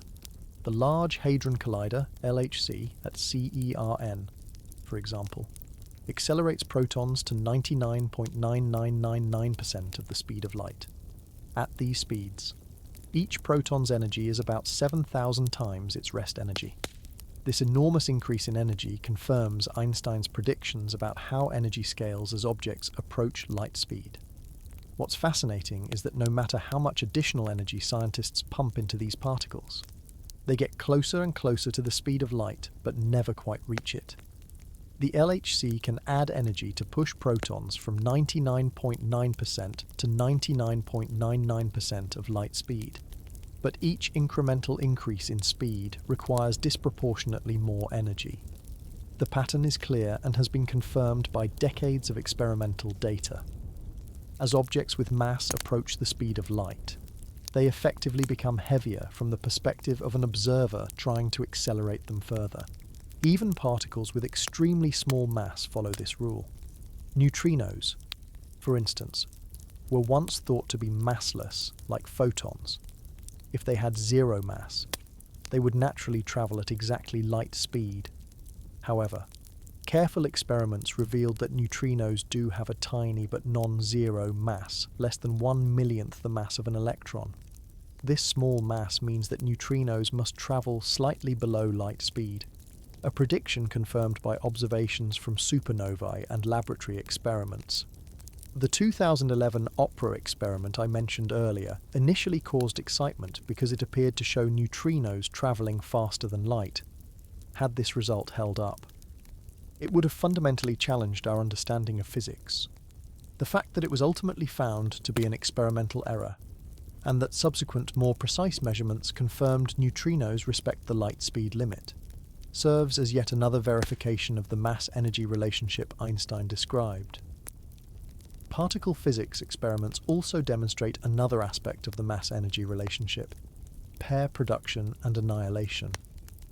When a photon with sufficient energy interacts with matter, it can spontaneously convert into a particle-antiparticle pair, such as an electron and a positron. Similarly, when matter and antimatter meet, they annihilate each other and produce pure energy in the form of photons. These processes directly demonstrate the equivalence and interconvertibility of mass and energy. The existence of particles called W and Z bosons, which carry the weak nuclear force, provides another confirmation of the mass-energy relationship. Unlike the massless photon, these particles have substantial mass, about 80 to 90 times that of a proton. This mass limits their range and means they travel slower than light, exactly as Einstein's equations predict. What all this evidence from particle physics tells us is that the relationship between mass and energy isn't just a theoretical constraint or a technological limitation we might eventually overcome. It appears to be a fundamental feature of how our universe works. The fact that massless particles like photons must travel exactly at light speed, while even the slightest amount of mass prevents a particle from ever reaching that speed, suggests that the light speed barrier is woven into the basic fabric of reality. Some theorists have explored whether certain exotic forms of energy, like the hypothetical negative energy required for warp drives or wormholes, might offer ways around this limitation. However, no experimental evidence has yet confirmed the existence of such exotic energy states at the macroscopic scale needed for practical applications. Even the most exotic particles discovered so far, including the Higgs boson, which gives other particles their mass, still operate within the framework of Einstein's mass-energy relationship. In recent years, some physicists have suggested modifications to Einstein's theories that might allow for apparent faster-than-light phenomena in very specific circumstances. However, these theoretical explorations typically involve either extremely exotic conditions that may not be physically realizable or interpretations that don't actually violate the fundamental light speed limit for information transfer. The consistency with which the mass-energy relationship has been verified across widely different experimental setups, energy scales, and types of particles provides some of the strongest evidence that the light speed barrier is not merely a temporary technological hurdle but a fundamental aspect of our universe's operating system. Unless our understanding of physics undergoes a revolution as profound as Einstein's was in the early 20th century, the relationship between mass, energy, and the speed limit of light seems likely to remain a constraint on our interstellar ambitions. The fundamental barriers to faster-than-light travel that we've explored, from the mass-energy relationship to the constraints of quantum mechanics, raise an intriguing question. If these limitations are truly universal, shouldn't they apply to any technological civilization that might exist in our galaxy? This question leads us directly to one of the most provocative puzzles in astrobiology and SETI, Search for Extraterrestrial Intelligence research, known as the Fermi paradox. The paradox is named after physicist Enrico Fermi, who during a lunch conversation in 1950 reportedly asked a simple but profound question: where is everybody? his question highlighted a contradiction. Given the vast age of the universe, about 13.8 billion years, the enormous number of stars in our galaxy, about 400 billion, and the apparently high probability that many of these stars host planets, it seems likely that technological civilizations should have arisen numerous times throughout our galaxy's history. Even if interstellar travel is difficult, given billions of years, a spacefaring civilization should have been able to spread throughout the entire Milky Way. If technological civilizations are common and have had billions of years to develop advanced technology and spread throughout the galaxy, why don't we see any evidence of their existence? No confirmed alien artifacts, no obvious artificial radio signals, no signs of large-scale engineering projects that would be visible to our telescopes. The galaxy appears eerily quiet. Many explanations have been proposed for this paradox, but one of the most straightforward is directly related to our topic. Perhaps the light speed barrier is truly fundamental and universal, effectively constraining how civilizations can expand into space. Let's consider the implications of this constraint for galactic colonization. Even if a civilization developed technology to accelerate spacecraft to 99% of light speed, far beyond our current capabilities, the vast distances between stars would still make galactic colonization an extremely slow process. The Milky Way is about 100,000 light-years across. At nearly light speed, crossing the galaxy would still take more than 100,000 years, allowing for time to establish colonies, build new spacecraft, and continue the expansion. Even an aggressive colonization wave might spread at an average of perhaps 10% of light speed when accounting for stops and colony establishment. At 10% of light speed, it would take a civilization about 1 million years to spread across the entire Milky Way. This is a long time by human standards, but actually quite short in astronomical and evolutionary terms. Our own species, Homo sapiens, has existed for roughly 300,000 years, and life on Earth has existed for about 3.5 billion years. If technological civilizations last for millions of years and can spread at a significant fraction of light speed, then even with the light speed constraint, we might expect the galaxy to have been colonized multiple times over. The fact that we don't see evidence of widespread colonization might suggest several possibilities. Perhaps technological civilizations are exceedingly rare.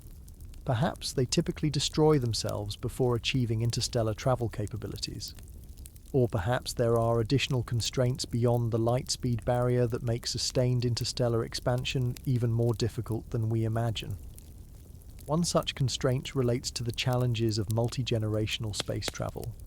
Even at significant fractions of light speed, journeys between stars would typically take decades or centuries. A civilization would need to develop social structures and technologies to maintain spacecraft and crew functionality over such long time periods. The psychological and biological challenges of such missions might prove to be significant barriers beyond the purely physical constraints of propulsion technology. Another consideration is the vastness of both space and time.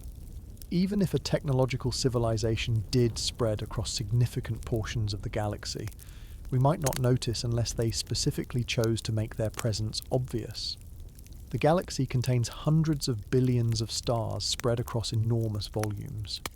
A civilization might have visited our solar system millions of years ago, long before humans evolved, and left no easily detectable traces. Or they might currently occupy star systems relatively near to us, but have no particular interest in broadcasting their presence or visiting our unremarkable star. The Fermi paradox becomes especially interesting when we consider extremely advanced civilizations that might have existed for millions or even billions of years. Such civilizations would presumably have thoroughly explored the laws of physics and developed technologies approaching the theoretical limits of what's physically possible, if such civilizations exist or have existed. And yet we see no evidence of faster-than-light travel or communication. This provides a form of observational evidence supporting the fundamental nature of the light speed barrier. This line of reasoning suggests that the Fermi paradox might actually be telling us something profound about the laws of physics.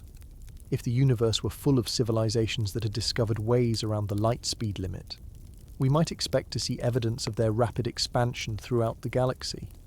The absence of such evidence could be interpreted as supporting the view that Einstein's speed limit is truly fundamental and inescapable, even for civilizations that might be millions or billions of years more advanced than our own. Some SETI researchers have proposed that advanced civilizations might eventually transition to forms that don't require or desire physical expansion across the galaxy. Perhaps they develop digital consciousness or other technologies that make physical travel unnecessary. However, even a single expansion-oriented civilization emerging over billions of years could potentially spread throughout the galaxy. So this explanation requires that virtually all advanced civilizations choose not to expand, a rather strong assumption. The Fermi paradox doesn't prove that faster-than-light travel is impossible, but it does provide a form of circumstantial evidence consistent with the theoretical barriers we've discussed. If the light speed limit is truly absolute, then the silence of the galaxy becomes easier to understand. Interstellar civilization would develop and spread much more slowly than our intuition might suggest, making the emergence of a galaxy-spanning civilization within the current age of the universe less likely. This connection between fundamental physics and the search for extraterrestrial intelligence highlights how the question of faster-than-light travel extends beyond purely theoretical interest or even human space exploration ambitions. It touches on deep questions about the prevalence of life and intelligence in the universe and the ultimate limits of technological development. In the ongoing search for extraterrestrial intelligence, researchers continue to look for signals or artifacts that might indicate the presence of technological civilizations beyond Earth. The methods used in these searches, from radio astronomy to optical SETI to searches for megastructures, are all constrained by the light speed limit for information transfer. Signals from distant star systems take years or centuries to reach us, creating fundamental delays in any potential interstellar communication. The relationship between the Fermi paradox and the light speed barrier reminds us that the laws of physics we've discovered appear to be universal in their application. The same constraints that limit our ability to travel between stars would presumably apply to any technological civilization, regardless of how advanced they might be. This universality of physical law is both humbling, in that it places limits on what technology can achieve, and awe-inspiring, in that it connects our human experience to the fundamental operating principles of the cosmos itself. The Fermi paradox and its connection to the light speed barrier highlights how our theoretical understanding of physics has profound implications for the cosmos at large. But how confident can we really be about these speed limits?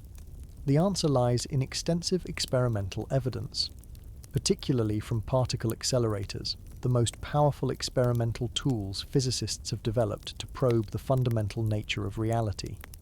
Particle accelerators serve as our premier testbeds for special relativity, pushing subatomic particles to speeds closer to the light barrier than anything else humans have achieved. These massive machines accelerate particles like protons and electrons to enormous energies, forcing them to speeds where relativistic effects become not just measurable but dominant. The Large Hadron Collider, LHC, at CERN, straddling the border between France and Switzerland, is the most powerful particle accelerator ever built. With a circumference of 27 kilometers, it accelerates protons to 99.999999% of the speed of light, so close to the limit that the difference is nearly imperceptible. At these extreme velocities, protons circle the entire accelerator more than 11,000 times per second, completing the 27-kilometer loop in less than 90 microseconds. What's particularly important for our discussion is what happens when scientists try to push these particles even closer to light speed. The LHC provides protons with energies of up to 13 trillion electron volts. When additional energy is added to these already ultra-relativistic particles, they barely get any faster. Instead, their energy increases their effective mass. exactly as Einstein's theories predict. Protons at LHC energies have an effective mass about 7,000 times greater than their rest mass. This dramatic increase in effective mass makes it progressively harder to accelerate them further, creating an asymptotic approach to light speed that can never quite reach it. Similar effects are observed in every particle accelerator worldwide, from the relativistic heavy ion collider in the United States to the superproton synchrotron at CERN. No matter how much energy physicists pump into particles with mass, they can get extraordinarily close to the speed of light but never quite reach it. This consistent pattern, observed across different types of particles and energy ranges spanning many orders of magnitude, provides some of our most direct experimental evidence for the light speed limit. Particle accelerators don't just test how close we can get to light speed, they also probe other aspects of relativistic physics. The lifetimes of unstable particles are observed to increase exactly as predicted by time dilation when these particles move at relativistic speeds. For example, muons are subatomic particles that typically decay in about 2.2 microseconds when at rest, when accelerated to speeds approaching light speed. Their lifetimes as measured in the laboratory frame can be extended to many times this value, precisely matching the predictions of special relativity. The relationship between energy and mass is also directly tested through pair production and annihilation processes. When sufficient energy is available, it can spontaneously transform into matter-antimatter pairs, creating particles with mass from pure energy. Conversely, when matter and antimatter collide, they annihilate and transform back into pure energy. These processes demonstrate the interconvertibility of mass and energy that lies at the heart of Einstein's famous equation E=mc². One particularly interesting test of the light speed limit came in 2011 when the OPERA collaboration reported detecting neutrinos that appeared to travel faster than light. Neutrinos produced at CERN in Switzerland seemed to arrive at the Gran Sasso laboratory in Italy about 60 nanoseconds earlier than light would take to travel the same distance. Had this result been confirmed, it would have revolutionized physics. The physics community responded with appropriate scientific skepticism, and numerous teams worked to verify or refute the finding. Within months, the OPERA team identified two equipment issues that explained the anomalous measurement: a faulty fiber optic connection and a timing system that wasn't properly calibrated. Subsequent measurements by OPERA and other experiments found that neutrinos travel at speeds consistent with Einstein's theory, not exceeding the speed of light. This episode demonstrates how rigorously the scientific community tests the foundations of physics and how reliably the light speed limit has withstood these tests. Beyond traditional particle accelerators, cosmic rays provide nature's own ultra-high-energy particle experiments. Cosmic rays are particles from space, mainly protons and atomic nuclei, that can reach energies far exceeding what our most powerful accelerators can achieve. The highest energy cosmic rays detected have energies about 10 million times greater than particles in the LHC. Even at these extraordinary energies, no violations of the light speed limit have been observed. When these cosmic particles strike Earth's atmosphere, they produce cascades of secondary particles whose behavior conforms precisely to the predictions of special relativity. The consistent pattern across all these experimental results is striking.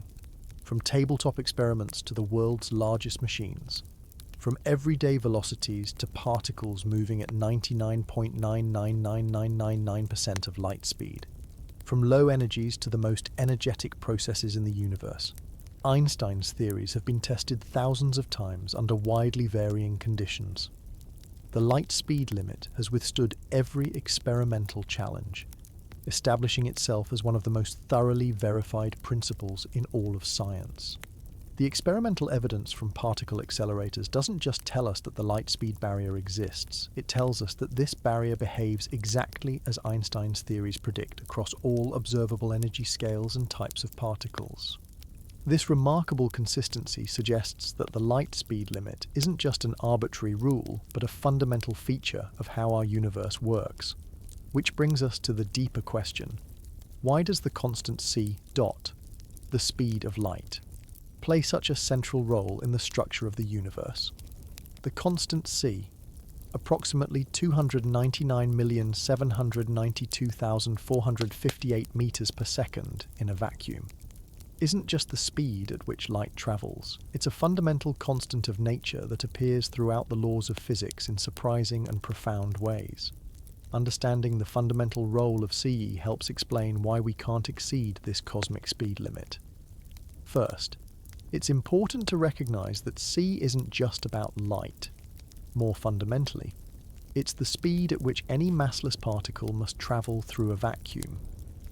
Light travels at this speed because photons are massless, but the same would be true for gravitons, the hypothetical particles that carry gravitational force, or gluons, which carry the strong nuclear force when moving through a vacuum. Even more profoundly, c represents the speed at which cause and effect propagate through the universe. No influence of any kind can travel faster than c, which makes it the ultimate speed limit for information transfer. This causal structure is essential to the logical consistency of the universe. If information could travel faster than c, it would create the possibility of causality violations, scenarios where effects could precede their causes, leading to logical paradoxes. The constant c appears repeatedly in seemingly unrelated areas of physics, suggesting its fundamental nature. In James Clerk Maxwell's equations of electromagnetism, developed in the 1860s, c emerges naturally as the speed of electromagnetic waves. When physicists solved Maxwell's equations, they found that electric and magnetic fields could propagate through space as waves, and the speed of these waves was determined by two other constants: the permittivity and permeability of free space. When the values of these constants were measured and plugged into the equations, the result was precisely c. This connection between electromagnetism and c existed before Einstein developed relativity, but Einstein recognized its deeper significance. He proposed that the speed of light is constant for all observers, regardless of their motion, a revolutionary idea that led to special relativity. This fundamental postulate, combined with the principle that the laws of physics should be the same for all observers in uniform motion, generated the entire framework of special relativity, including time dilation, length contraction, and the famous E equals mc squared equation.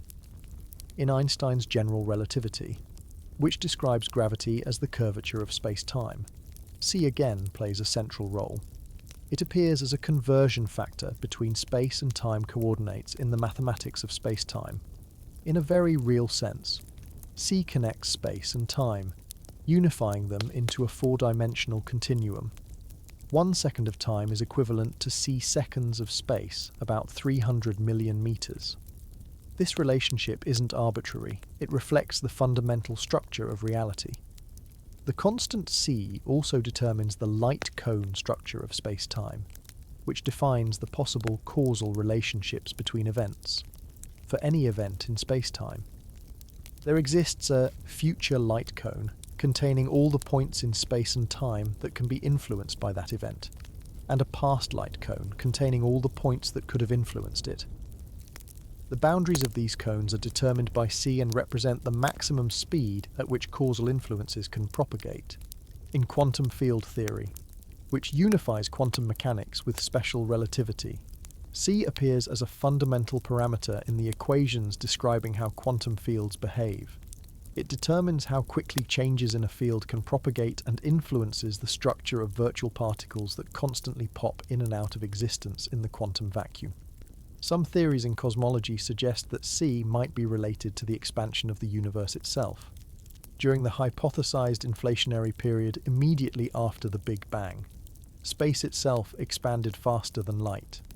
This doesn't violate special relativity because it's space expanding, not objects moving through space. However, It establishes a deep connection between the structure of the universe at its largest scales and the constant c.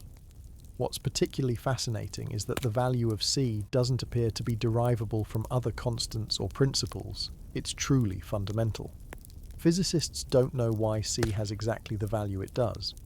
In principle, we could imagine a universe with a different value for the speed of light, but such a universe would be radically different from our own. The specific value of c influences the behavior of atoms, the nature of chemical reactions, and even the energy output of stars.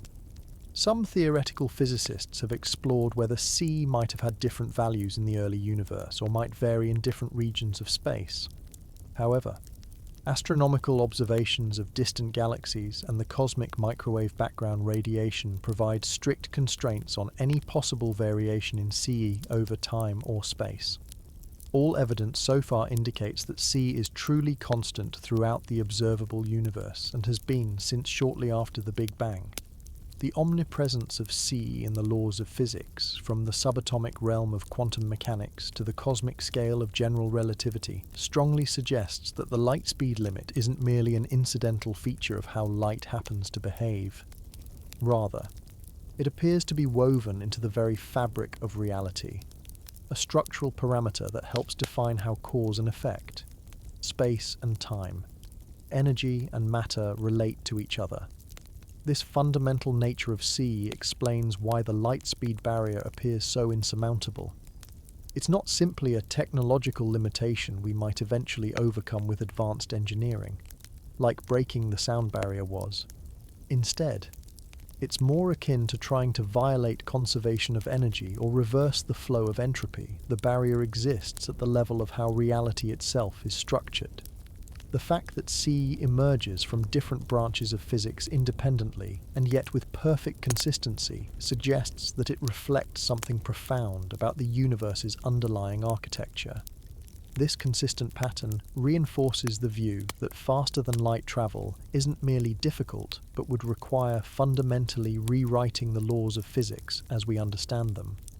While theoretical physicists continue to explore exotic possibilities like wormholes or warp drives, the fundamental nature of CE and the structure of the universe presents a formidable barrier to any practical implementation of these concepts. The fundamental nature of the speed of light, constant as a structural parameter of our universe, helps explain why the light speed barrier has proven so resilient against both theoretical and experimental challenges. But let's assume for a moment that we somehow developed a propulsion system capable of accelerating a spacecraft to a significant fraction of light speed, perhaps 20 or 30%. Even with this breakthrough, interstellar travel would face another massive challenge that often gets overlooked: the problem of interstellar navigation and, more critically, deceleration. Most discussions about interstellar travel focus heavily on the acceleration phase, how to get a spacecraft moving fast enough to reach other stars within a reasonable time frame. However, unless the mission is just a flyby, the spacecraft would need to slow down once it reaches its destination. This deceleration problem is every bit as challenging as the initial acceleration, and in many ways, more difficult. Think about it this way. If you want to actually stop at Alpha Centauri rather than zip past it at a significant fraction of light speed, you need to carry enough fuel not just to accelerate your spacecraft at the beginning of the journey, but also to reverse your engines and decelerate as you approach your destination. This effectively doubles your propulsion energy requirements at minimum, creating additional engineering challenges beyond those we've already discussed.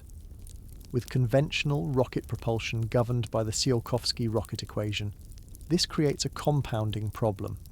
If you need a mass ratio of 100 to 1, meaning 99% of your initial mass is fuel, just to accelerate to your cruise velocity, and you need a similar ratio to decelerate, the initial fuel requirements become astronomical. You'd need to carry fuel to decelerate the fuel you're carrying to decelerate your spacecraft, a cascade effect that quickly renders the mission impossible with chemical propulsion. Nuclear propulsion systems would face similar challenges, though less severe due to their higher energy density. even with the most efficient theoretical designs. The fuel needed for both acceleration and deceleration would comprise the vast majority of a spacecraft's initial mass. For missions using light sails pushed by lasers, as in the breakthrough Starshot concept, the deceleration problem is even more acute. Once the spacecraft leaves the range of the pushing laser, it has no obvious way to slow down. Some proposals suggest using the destination star's light pressure for braking by deploying a forward-facing sail, but this would extend the deceleration phase over many years or decades and might not provide sufficient slowing force for a complete stop. Another approach might be to use the interstellar medium itself, the extremely rarefied gas and dust between stars, as a braking mechanism. A spacecraft could deploy a large magnetic field or physical shield to interact with this material, gradually transferring momentum and slowing down. However, at relativistic speeds, even these sparse particles become dangerous projectiles that could damage the spacecraft, and the braking force would be minimal unless enormous collection structures were deployed. Some interstellar mission proposals address the deceleration problem by splitting the mission into stages. For example, a large propulsion system could accelerate a much smaller payload, which would then use its own separate system for deceleration. This approach improves the mass ratio problem, but introduces additional complexity and potential points of failure. Beyond the propulsion challenges of deceleration lies another critical issue: precision navigation. At relativistic speeds, even tiny navigational errors become amplified. A course deviation of just one part in a million could cause a spacecraft to miss its target star system entirely. The spacecraft would need to make continuous, precise adjustments to stay on course, requiring both accurate position sensing and efficient attitude control systems that can function reliably for years or decades. Traditional navigation methods used for interplanetary travel, such as tracking from Earth or using the known positions of stars, become more challenging at interstellar distances and speeds. The Doppler effect would significantly alter the apparent positions of reference stars as seen from a spacecraft traveling at a substantial fraction of light speed. Relativistic aberration, an effect that shifts the apparent position of stars due to the spacecraft's velocity, would further complicate navigation. Time delays in communication present another navigation challenge. At interstellar distances, radio signals would take years to reach the spacecraft, and then years more for the spacecraft's response to return to Earth. This makes real-time control from Earth impossible, requiring the spacecraft to navigate autonomously. The onboard computers would need to detect and correct course deviations without human intervention, operating flawlessly for the duration of the mission. For human missions, the deceleration phase presents additional biological challenges. While gradual acceleration at the beginning of a journey could be managed to keep g-forces within human tolerance, the spacecraft might need to decelerate more rapidly as it approaches its destination to avoid overshooting. Extended high-G deceleration could be physically harmful or even fatal to a crew that has already experienced muscle and bone degradation from long-term exposure to microgravity. Perhaps the most sobering aspect of the deceleration problem is that any malfunction in the braking system would be catastrophic. If a spacecraft traveling at 20% of light speed fails to decelerate properly, it would zip through its target star system in a matter of hours or days, with no possibility of turning around. The mission would be effectively lost, along with all the resources invested in it. This makes the reliability requirements for deceleration systems even more stringent than for initial acceleration systems. Some proposals have suggested more exotic solutions to the deceleration problem. One idea involves sending the braking system ahead of time via a slower method, so it's already in place when the fast spacecraft arrives. Another approach would use gravitational assists from planets or stars in the target system, though this would require precise orbital mechanics and would limit destination options. For multi-generational missions traveling at lower speeds, the deceleration problem becomes somewhat more manageable, but introduces different challenges related to maintaining technological systems and social structures over centuries of travel. A civilization capable of building generation ships might also be able to solve the deceleration problems through long-term planning and redundant systems. These navigation and deceleration challenges don't make interstellar travel impossible, but they do add significant layers of complexity beyond the already daunting challenges of acceleration. Any practical interstellar mission design must address not just how to get up to speed, but also how to precisely control that speed and, crucially, how to safely reduce it at the destination. These requirements substantially raise the technological bar for achieving interstellar travel, even without approaching the light speed limit itself. When discussing propulsion systems that might someday enable interstellar travel, one technology consistently stands out for its theoretical promise: antimatter propulsion. Often depicted in science fiction as the ultimate spacecraft fuel, antimatter represents the most energy-dense material possible in our universe, with potential energy-to-mass conversion efficiencies approaching 100%. Despite this tremendous potential, antimatter propulsion faces equally tremendous practical challenges that currently keep it firmly in the realm of theoretical propulsion rather than practical engineering. Antimatter consists of particles with the same mass as ordinary matter but with opposite charge and quantum properties. When matter and antimatter particles meet, they annihilate each other, converting their entire mass into energy according to Einstein's E equals mc squared equation. This annihilation reaction is the most efficient energy-releasing process known to physics, converting matter to energy with nearly perfect efficiency. For comparison, nuclear fusion, the process that powers the sun and hydrogen bombs, converts less than 1% of its fuel mass into energy. Nuclear fission, used in today's nuclear power plants, is even less efficient at about 0.1%. Chemical reactions like burning rocket fuel release only about a millionth of the potential energy of their mass. Antimatter annihilation, in contrast, can theoretically convert 100% of the combined matter-antimatter mass directly into energy. This incredible energy density makes antimatter an attractive propulsion concept. A propulsion system using antimatter could achieve thrust-to-weight ratios and specific impulses far beyond what's possible with chemical, nuclear fission, or even fusion rockets. Theoretical studies suggest that a properly designed antimatter rocket might achieve velocities of 50 to 90% of light speed, not breaking the cosmic speed limit, but getting closer to it than any other physically plausible propulsion system. However, the challenges of antimatter propulsion are at least as impressive as its potential. The first and most obvious problem is producing antimatter in sufficient quantities. Currently, antimatter is created in particle accelerators by colliding high-energy particles, a process that's extraordinarily energy inefficient. The largest antimatter factory in the world at CERN can produce only about 10 nanograms of antiprotons per year, an amount so tiny it's barely visible to the naked eye. This production rate is nowhere near what would be needed for propulsion.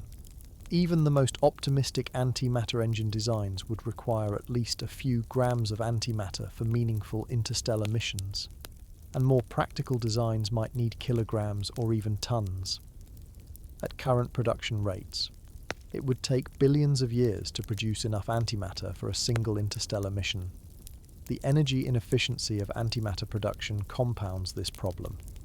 With current technology, creating antimatter requires far more energy input than would be released by the antimatter's eventual annihilation, making it a net energy loss.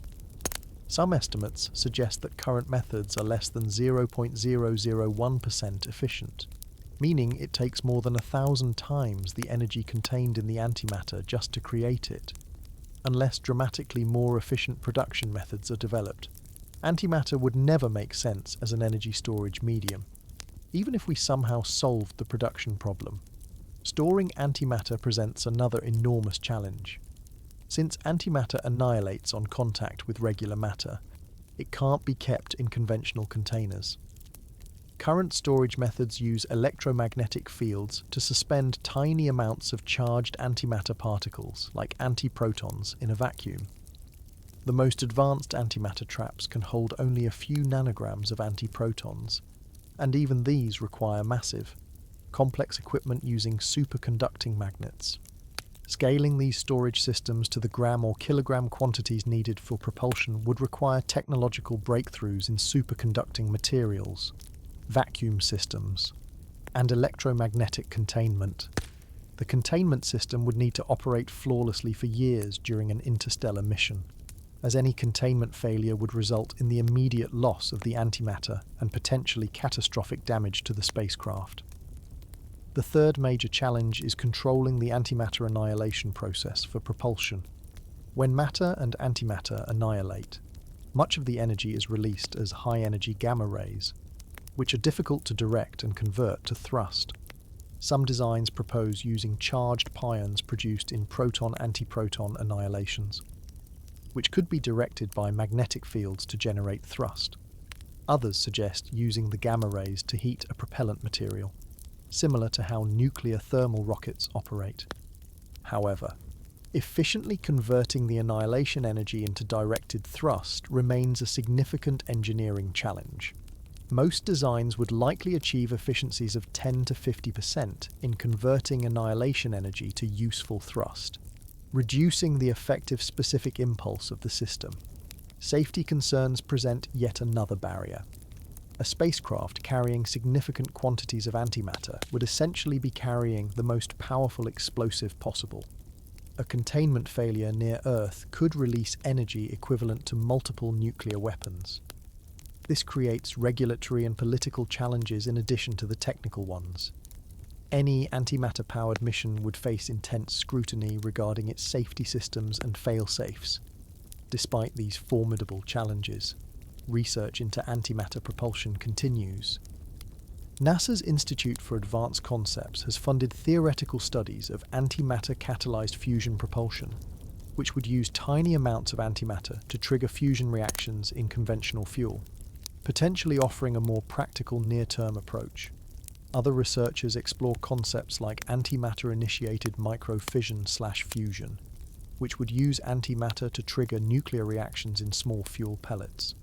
More efficient antimatter production methods are also being investigated. Some researchers propose dedicated antimatter factories optimized specifically for producing antiprotons or positrons at higher rates than general-purpose particle accelerators. Others explore more exotic approaches, such as harvesting naturally occurring antimatter from the radiation belts of gas giant planets, though the feasibility of such concepts remains highly speculative. The timeline for practical antimatter propulsion, if it ever becomes feasible, would be measured in decades or more likely centuries. However, the theoretical performance of antimatter rockets remains unmatched by any other physically plausible propulsion concept, making it an enduring subject of research despite the enormous practical challenges. Even with antimatter propulsion, it's important to note that the light speed barrier would remain intact. The most optimistic antimatter rocket designs might achieve velocities up to 90% of light speed, impressively fast, and potentially enabling human exploration of nearby star systems within a lifetime, but still firmly below the cosmic speed limit imposed by special relativity. The fundamental physics constraints we've discussed throughout this series would still apply, reinforcing the point that the light speed barrier appears to be a truly fundamental limit of our universe, rather than merely a technological hurdle to be overcome.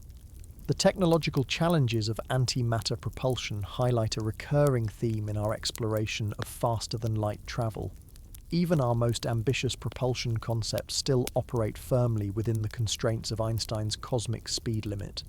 As we've examined various approaches, from conventional rockets to nuclear propulsion, from light sails to warp drives, from wormholes to antimatter engines, we consistently encounter fundamental barriers rather than mere technological hurdles. These persistent limitations raise deeper questions about what the light speed barrier means for our understanding of reality and our place in the universe.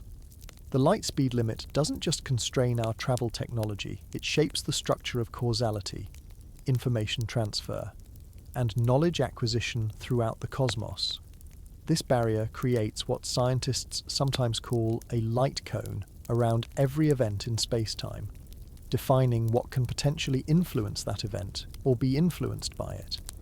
The boundaries of these light cones, propagating at exactly light speed, establish the limits of causality itself, what can possibly affect what, and when. This causal structure has profound implications for how we understand our relationship to distant parts of the universe. The light from Andromeda, our nearest major galaxy, takes about 2.5 million years to reach us. This means we see Andromeda not as it exists now, but as it existed when early humans were first developing stone tools. Similarly, if an observer in Andromeda were looking at Earth right now, they wouldn't see our modern civilization, but rather Earth during the early Pleistocene epoch, long before humans evolved. This delay creates what astronomers call the light travel time effect. The farther we look into space, the farther we look back in time. This isn't just an observational quirk. It reflects a fundamental constraint on information transfer and causal influence. Events happening right now in distant galaxies cannot affect us yet, and won't be able to for millions or billions of years, until their light and other influences reach us. The light speed limit also creates what physicists call event horizons, boundaries beyond which information cannot reach an observer. The most familiar example is the event horizon of a black hole, where gravity is so strong that not even light can escape. But there are other types of event horizons as well. For instance, due to the finite age of the universe and the light speed limit, we can only observe objects within a certain distance, our particle horizon. Objects beyond this horizon haven't had time for their light to reach us since the Big Bang, making them fundamentally unobservable to us now, though they may become visible in the future as their light eventually reaches Earth. These horizons of knowledge established by the light speed limit challenge our intuitive notions of the present. In everyday life, we tend to think of the present as a universal concept. Events happening now are happening simultaneously everywhere, but special relativity shows that simultaneity is relative to the observer. Events that appear simultaneous to one observer may occur at different times from another observer's perspective, depending on their relative motion. This relativity of simultaneity means there's no universal now spanning the entire universe. Combined with the light travel time effect, this means our concept of the present state of the universe is fundamentally limited. We can only directly observe the past light cone of our current position in space-time, and different observers throughout the universe would have different past light cones, different windows into what parts of cosmic history they can observe. The light speed limit also constrains our potential future, just as we can define a past light cone containing everything that could have influenced us up to now. We can also define a future light cone containing everything we could potentially influence going forward. Events outside this future light cone are causally disconnected from us. We cannot affect them regardless of our technological development, unless the fundamental laws of physics as we understand them turn out to be incomplete. For a species with ambitions of interstellar exploration, these constraints are sobering. Even if we developed propulsion systems approaching the light speed limit, vast portions of our galaxy, let alone the broader universe, would remain practically inaccessible within human lifespans. A civilization limited to sublight travel speeds could potentially expand throughout its galaxy over millions of years, but the vast gulfs between galaxies would likely remain insurmountable barriers. This creates what some scientists call islands of causality, regions of space-time that can be causally connected internally but are effectively isolated from each other by distance and the light speed limit. Within our Milky Way galaxy, stars are close enough, typically several light years apart, that communication and even travel between neighbouring systems might be feasible with sufficiently advanced technology. But intergalactic distances of millions or billions of light years effectively isolate galaxy clusters from one another causally, at least for any practical purposes of communication or travel. The light speed limit also creates challenges for potential interstellar civilizations. Any interstellar culture spanning multiple star systems would face fundamental delays in communication. A message from Earth to a colony even in the nearest star system, Alpha Centauri (DOT), would take more than 4 years to arrive, and another 4 years for the reply to return. This makes real-time conversation impossible and creates significant challenges for governance, cultural cohesion, and coordinated action across interstellar distances. Some have suggested that these communication delays might naturally lead to highly independent, autonomous colonies rather than centralized interstellar civilizations. Each stellar system might develop its own distinct culture and governance, with only limited, time-delayed information exchange between systems. Rather than a unified interstellar civilization, we might expect a loose network of independent worlds with gradually diverging cultures and technologies. The light speed limit doesn't just constrain our potential for physical travel, it constrains the spread of information, including scientific knowledge, cultural developments, and technological innovations. This might create what some researchers call light islands, regions of space within which information can be shared on timescales relevant to cultural and technological development, but between which information exchange is too slow to maintain cultural unity or technological parity. All of these implications stem from a single physical constant, the speed of light in vacuum, and its role as the universal speed limit for matter, energy, and information.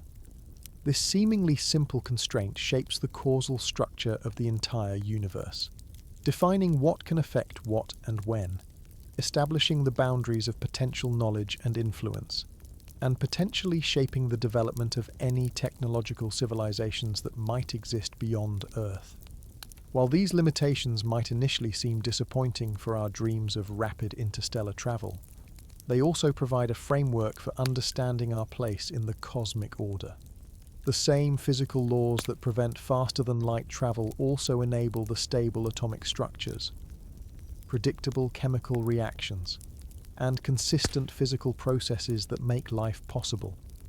The speed of light isn't just an arbitrary limit, it's woven into the fundamental structure of a universe capable of producing beings complex enough to contemplate that very limit. The philosophical implications of the light speed limit are further complicated when we consider another remarkable feature of our universe. It's expanding, and that expansion is accelerating. This cosmic expansion creates additional barriers to interstellar travel beyond those imposed by the light speed limit alone, and it establishes absolute horizons that no technology, no matter how advanced, can ever overcome. When we look at distant galaxies through our most powerful telescopes, we observe that they're moving away from us. The farther away a galaxy is, the faster it appears to be receding. This relationship, first documented by astronomer Edwin Hubble in 1929, isn't because these galaxies are physically moving through space at these tremendous speeds. Rather, space itself is expanding, carrying these galaxies along with it. This expansion has profound implications for interstellar and especially intergalactic travel. Nearby galaxies, like Andromeda, are close enough that the expansion effect is overcome by local gravitational attraction. Andromeda is actually moving toward the Milky Way and will collide with our galaxy in about 4 billion years. But beyond our local group of gravitationally bound galaxies, the expansion becomes the dominant factor in determining the relative motion of cosmic structures. What's particularly significant is that this expansion is accelerating, apparently driven by a mysterious force scientists call dark energy. The nature of dark energy remains one of the biggest unsolved problems in physics, but its effects are clear. The expansion of the universe is speeding up over time, not slowing down as one might expect due to gravitational attraction between galaxies. This accelerating expansion creates a situation where galaxies beyond a certain distance are receding from us faster than the speed of light.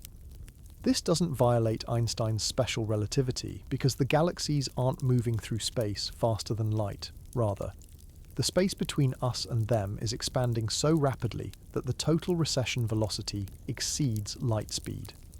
As of now, this Hubble horizon where recession velocities exceed light speed is estimated to be about 16 billion light-years away. Galaxies beyond this horizon present a profound barrier to interstellar ambitions. Even if we could somehow travel at the speed of light, we could never reach these distant galaxies because the space between us and them is expanding faster than we could traverse it. It would be like trying to walk up a downward-moving escalator that's moving downward faster than you can climb upward, no matter how long you walk. You'll never reach the top. What makes this situation even more striking is that the accelerating expansion means that over time, an increasing fraction of the universe will cross beyond our Hubble horizon. Galaxies currently visible to us will eventually accelerate beyond light speed relative to us and become permanently unreachable. If dark energy continues to drive accelerating expansion as current models predict, then in the very far future, roughly 100 billion years from now, all galaxies outside our local group will have receded beyond our cosmic horizon, becoming not just unreachable but unobservable. This creates what cosmologists call the cosmic event horizon, a boundary marking the most distant events that can ever affect us in the future history of the universe. Unlike the particle horizon, which expands over time as light from more distant regions reaches us, the cosmic event horizon is contracting in terms of comoving distance adjusted for cosmic expansion. This means that, over time, less and less of the universe remains potentially accessible, even in principle. The combination of the light speed limit with accelerating cosmic expansion creates multiple layers of horizons in our universe.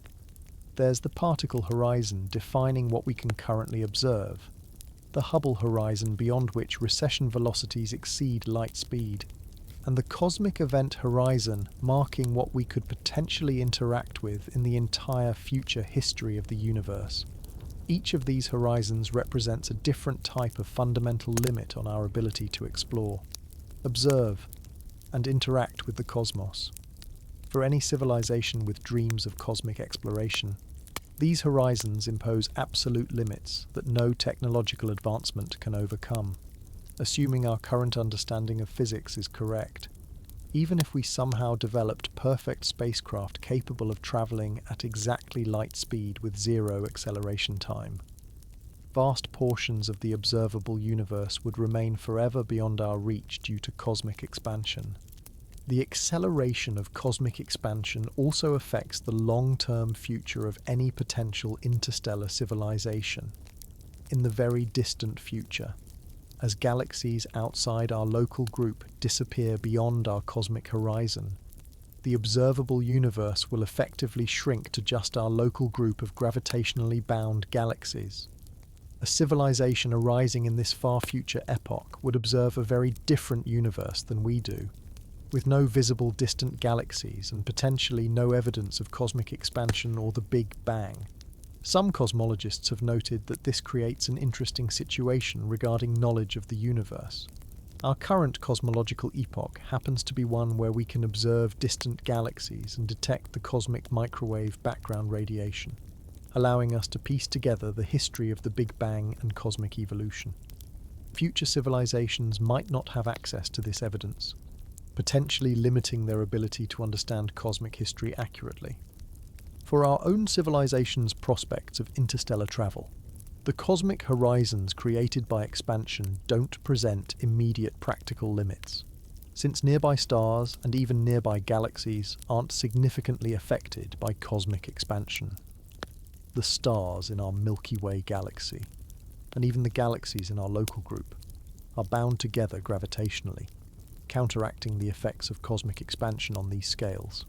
However, the cosmic horizons do define the ultimate boundaries of what any technological civilization based in our region of space could potentially explore. Even over billions of years of development, they represent not just practical limits based on current technology, but fundamental barriers that appear to be woven into the structure of our expanding universe. The cosmic speed limit of light, combined with the accelerating expansion of space, creates a universe with inherent horizons of knowledge and causality.